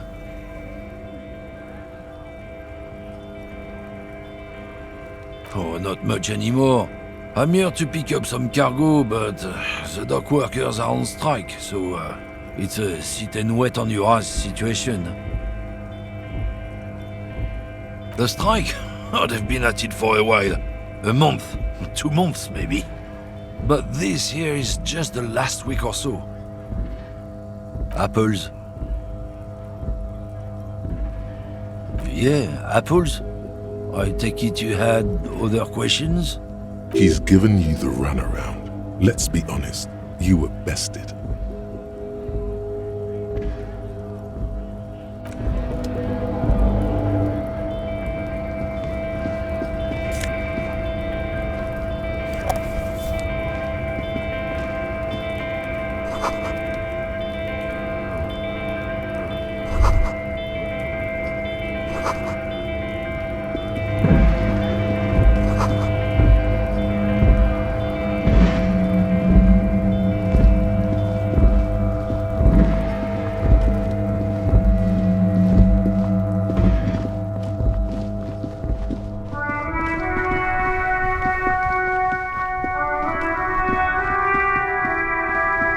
Hello again, officer. How are things? Sure, I'm done with it. Go easy on that stuff. It gave me a terrible headache.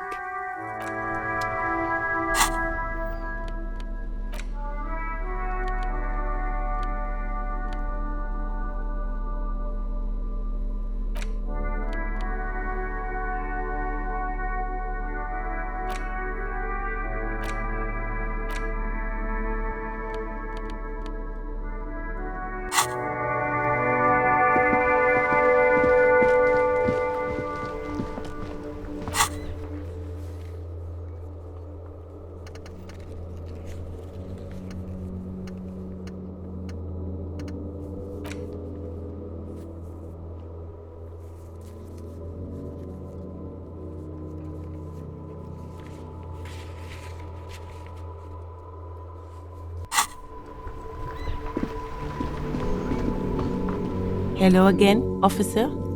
How are things?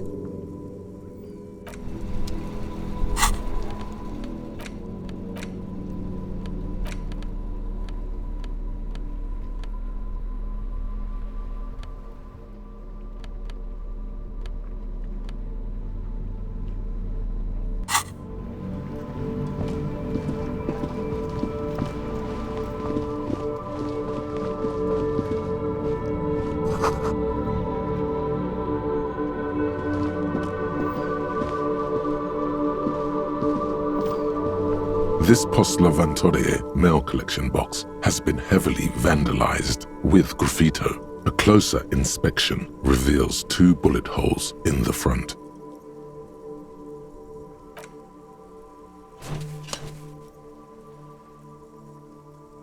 The box seems happy. Eat shit pig, fucked by the coon, and St. G with a crown have been scribbled on it. Jenny is a whore, and best set mailbox also.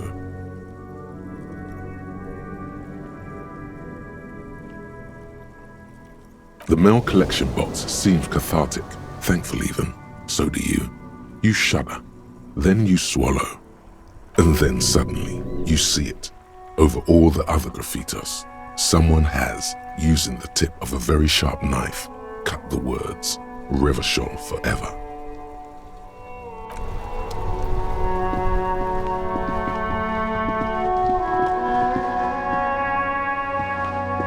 Hello, sir. Step right in. The store is open. Are you interested in a new and exciting book?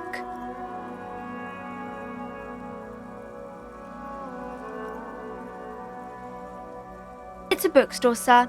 We sell books, postcards, and some board games. It's called Crime, Romance, and Biographies of Famous People. Whoa, whoa, whoa, whoa. Hold your horses, little girl.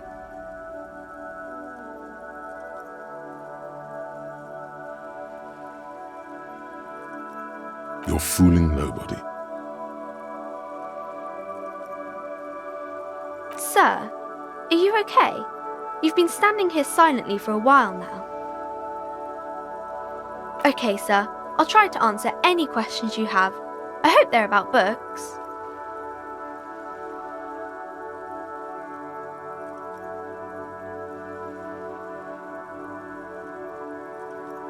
Crime fiction is about murders or burglaries or things like that, and the work of a policeman or a private detective who's trying to solve a crime and catch the criminals.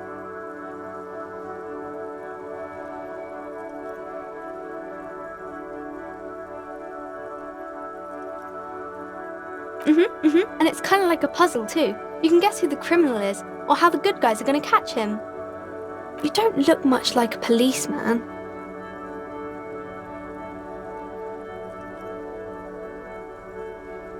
Didn't mean to offend, sir.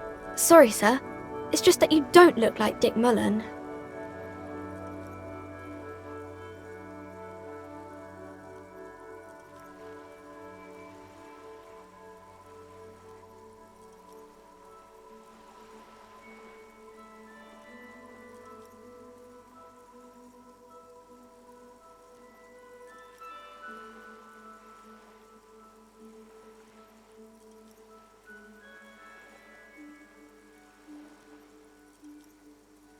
head, yes.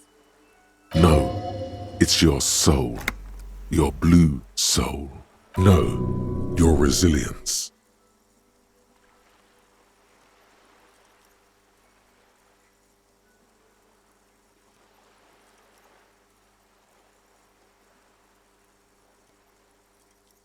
I'm not sure I understand.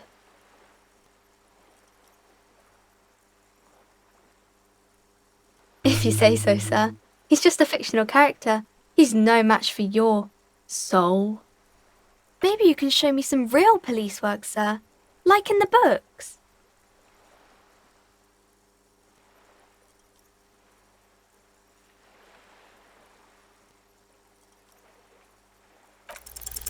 You fail to deduce anything substantial. She waits intently.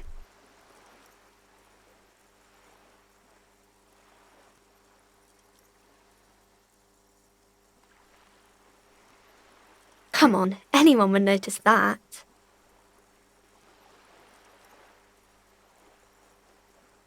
Oh, kings and queens and generals of old, or artists and writers, or musicians, those kinds of people.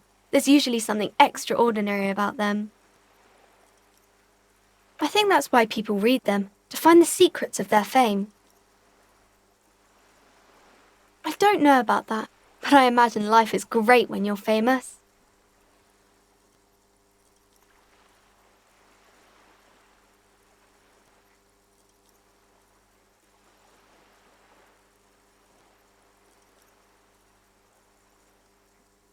Okay, sir.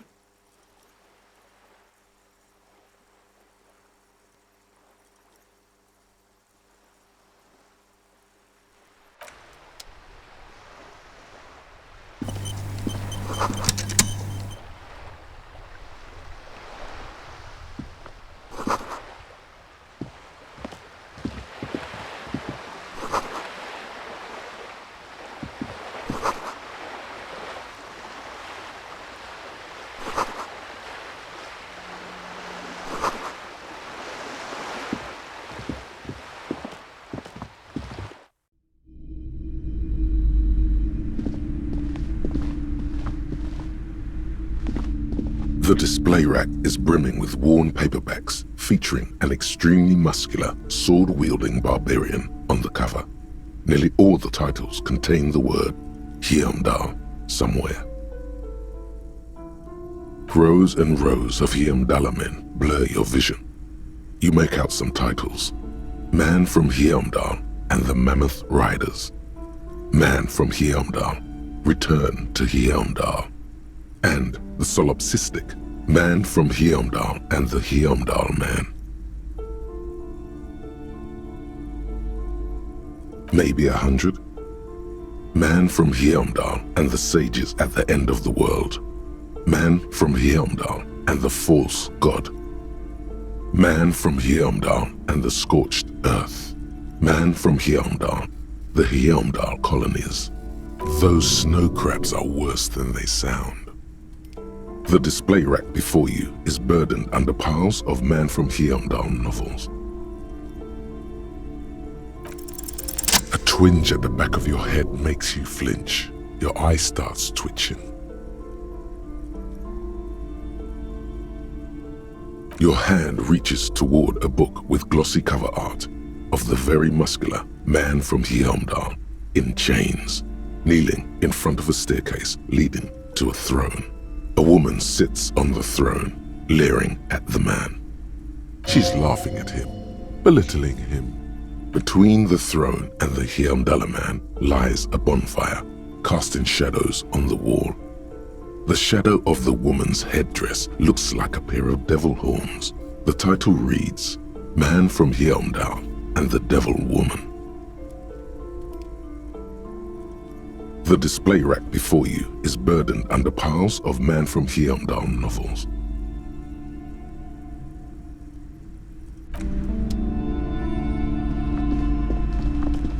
A small mountain of colorful board game boxes. There are numerous types of games for all ages. A lot of shelf space seems to be taken up by Wirral-related merchandise. An endless variety of source books, law books, and codices litter the table. The topmost book is titled Welkin Compendium, 2nd edition. There's also a large hardbound tome with intricate cover art, The Hunters of Katawak, Boreal Creature Compendium, and a pick-your-path adventure gamebook titled Tales of Wirral, Cavern of Velkrag. There's a box that says Wirral, 3rd edition Mega Setting Supplements Module. The side panel notes, a fantastique adventure board game, new maps and miniatures. A sticker on it displays 25 real.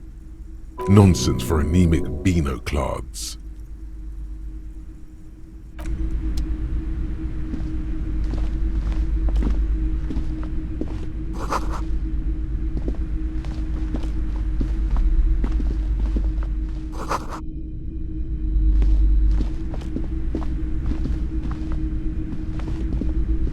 Welcome to Crime, Romance, and Biographies of Famous People.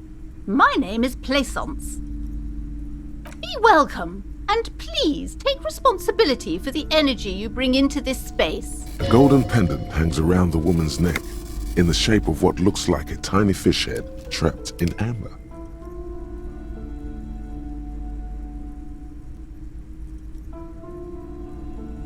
Oh yes, helps to have an anchor in these times. I am the proudest owner of our little shop of culture. She has fine-tuned her voice to find the most welcoming approach for attracting new customers.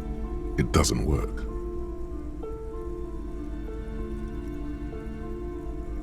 Annette, yes, my daughter. I hope she wasn't slacking off again with her nose in science fiction. Tell me, was she at her post doing her job like a proper girl? Wonderful! Did you talk to her? Great! On a scale of 1 to 10, how compelled were you to buy books after talking with her? Her opinion of her daughter depends on how well she lured you into the store.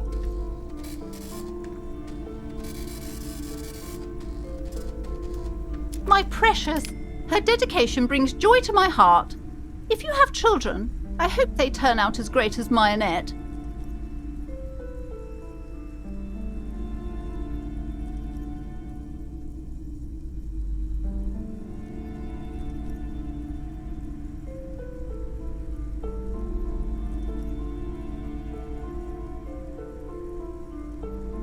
The woman before you scans the store, her shoulders rigid and tense. Every now and then, she nudges her glasses.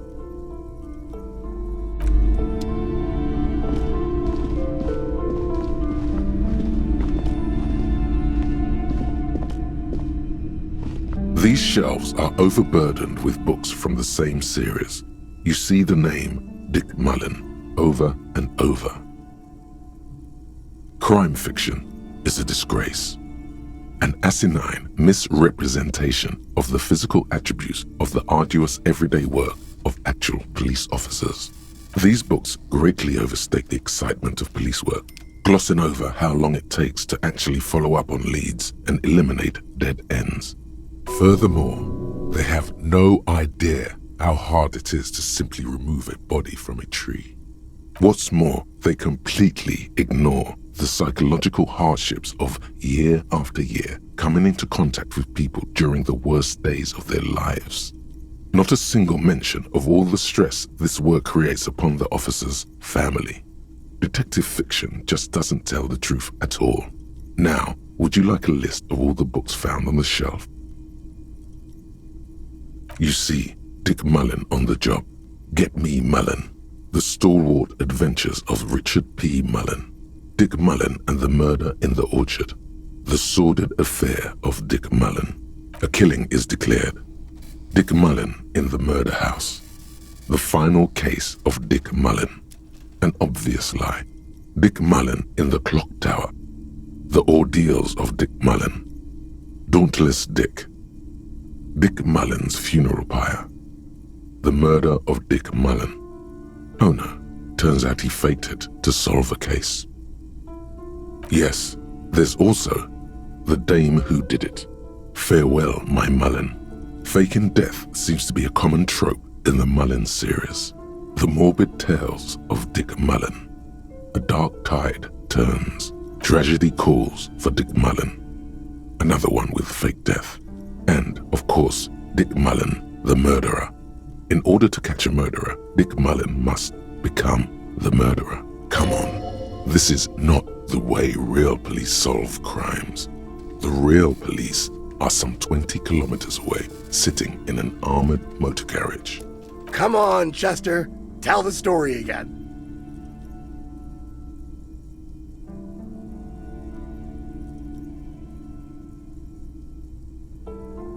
Again? Man, I tell that one at least once a month. It's not that interesting. The fuck it is. And these guys haven't heard it. You see, Chester here. Gosh, why?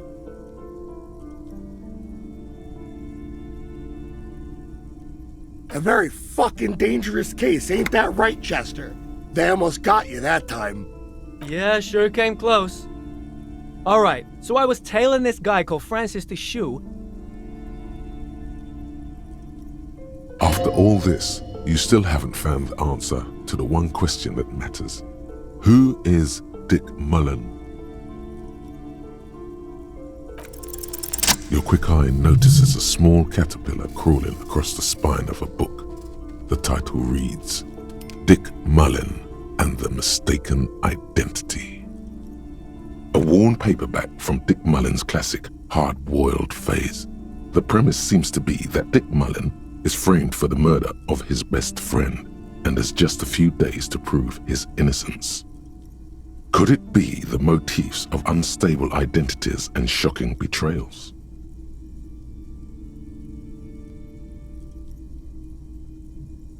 Perhaps you're drawn to the dark and noirish atmosphere.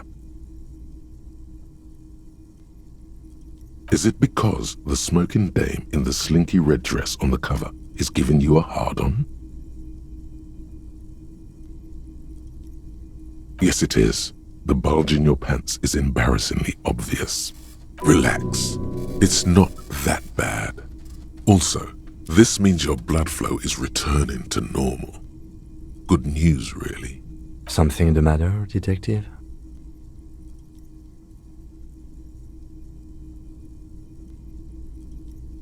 The lieutenant narrows his eyes and contemplates the book for a moment. I would certainly say she fits that description, providing that's your type.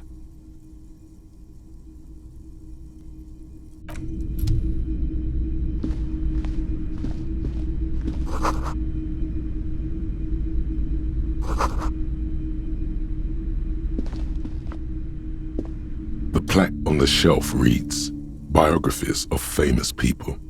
You see a large variety of names, none of which ring a bell. Browsing through all the books with all their names makes your head spin. None of these seem important or relevant. It's all just vapid egoism. Suddenly, a particularly odd title catches your eye. It reads, High Speed Love, the tragic true love story of Jacob Irv and Alfie Delatraz, by one Cecilia Averbrook. High Speed Love chronicles the romance between two of the finest tip-top tourney racers in history. One of them is the madcap driver, Jacob Irv. His blonde mane graces the cover. Next to Irv's life story, you see a slim biography of an Occidental rock star called the Anti-Star. He's famous for shooting morphine into one of his eyeballs and cocaine into the other. Next to that, Revacholian radio personality Guillaume Bevy stands in front of a rundown drug den. He's a permanent fixture on Channel 8, reporting on real-life crime and ruining cops' days. I really must insist you buy one of the books. Reading them is not for free. Do still browse though, but not too long. She understands she has erred against the customer and immediately corrects course. I'm sorry, I did not mean to rush you. You are browsing. Go ahead. Take your time. Time is commerce.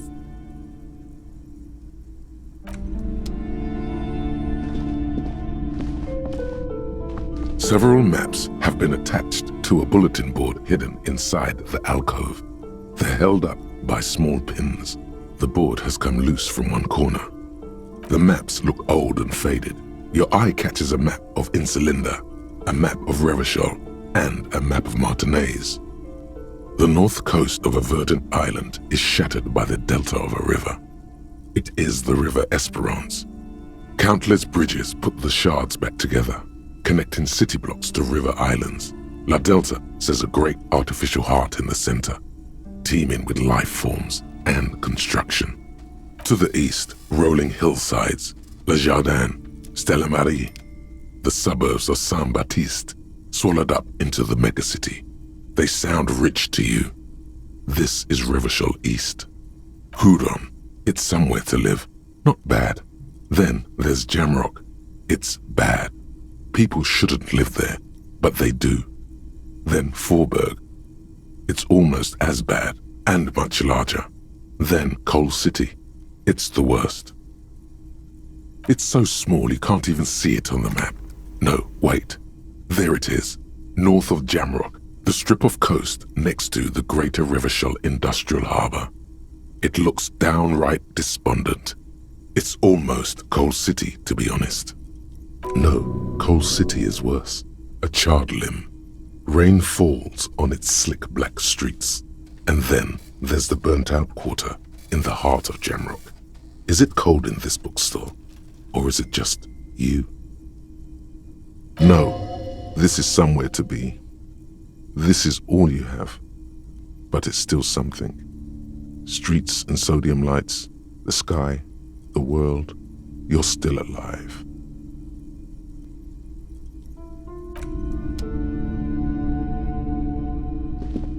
This bookstore is not strictly about crime, romance, and biographies of famous people. There's also a wide range of paranatural literature. Sir, please, no browsing in that shelf. That wisdom is not for free. I can't have you end up, like, opening a police store next door and stealing my customers. Oh no! Amidst the various books, you find one written by someone named Matthias W. Dundas. It's about wholeness, unity, balance. The point of the book, and many others on this shelf, is to give people medicinal advice in situations where they don't have access to paid health services. It serves platitudes, while also telling everyone that traditional medicine, the kind people don't have access to and which costs more than this book, is garbage and would only give you cancer anyway, without even curing your cold or anything. Wholeness, unity, balance, on the other hand, can basically take care of anything. Though it is important to note, when it's up to your mind to heal yourself, then it's because of your mind that you're ill in the first place. It's your own fault if you're ill. Got it? The book features chapters on topics such as how to find magnesium. It even lists plants you can harvest magnesium from. How to continue drinking if you're an alcoholic who has destroyed his liver. And there's even a chapter on the ancient Seraïs tradition of using duck gallbladder, preservatives, to treat and prevent sexually transmitted diseases. Pre and post factum apply. Nothing worth buying. This is just mundane garbage. What's even paranatural about this? The throbbing in your head increases with every passing moment you gaze at this shelf. Suddenly, as if out of nowhere, a small green book becomes apparent. The title of it reads, Medicinal Purposes of the Pearl. The book contains very little explanation on the matter. This knowledge seems to be taken for granted. The book contains descriptions of various pseudo-scientific therapies, alternative medicines, and folk remedies involving the pearl, also known as le territoire. For example, it recommends vigorously swatting one's naked body with a venik or hand broom, made from the leafy twigs of a young birch tree from the near pearl. Even better if you can find someone else, preferably a large man dressed in nothing but a towel, to thrash you while you're spread naked and helpless on a cool slab. It is supposedly invigorating and good for the circulation. It also recommends consuming distilled spirits like vodka or whiskey that have been aged in the pail. Readers are instructed to cover these jars in a shallow hole just inside the pail and leave them there for 30 to 60 days, depending on the potency desired. Among other benefits, it is alleged to restore a damaged liver to perfect health.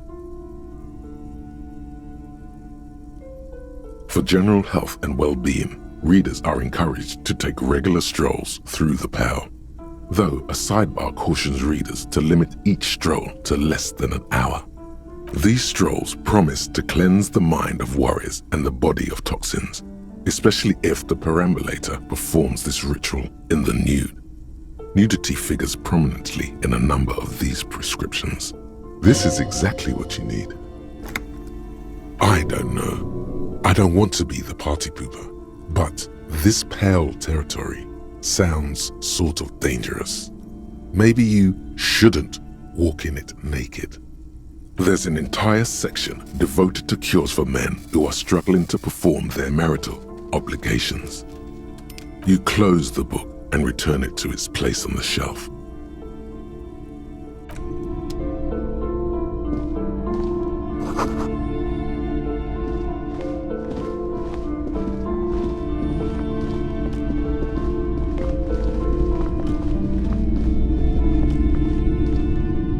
You see a set of tattered curtains blocking the way to another room. A strange cage-like trinket dangles from the curtains.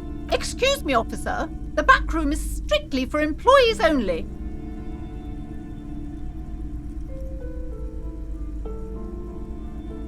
Nothing. Now please go back to browsing the books. Don't you feel compelled to look at the books? The books are all you care about. Oddly enough, the more she tries to draw you away from the curtains, the more alluring they become. You see some kind of charm, an irregular polyhedron assembled from bones, sticks, and straw. Inside, a disturbing fish head with empty eye sockets stares at you. Aside from poking at it suspiciously, there is nothing else to do with the fish head charm at this time. The curtains remain shut before you.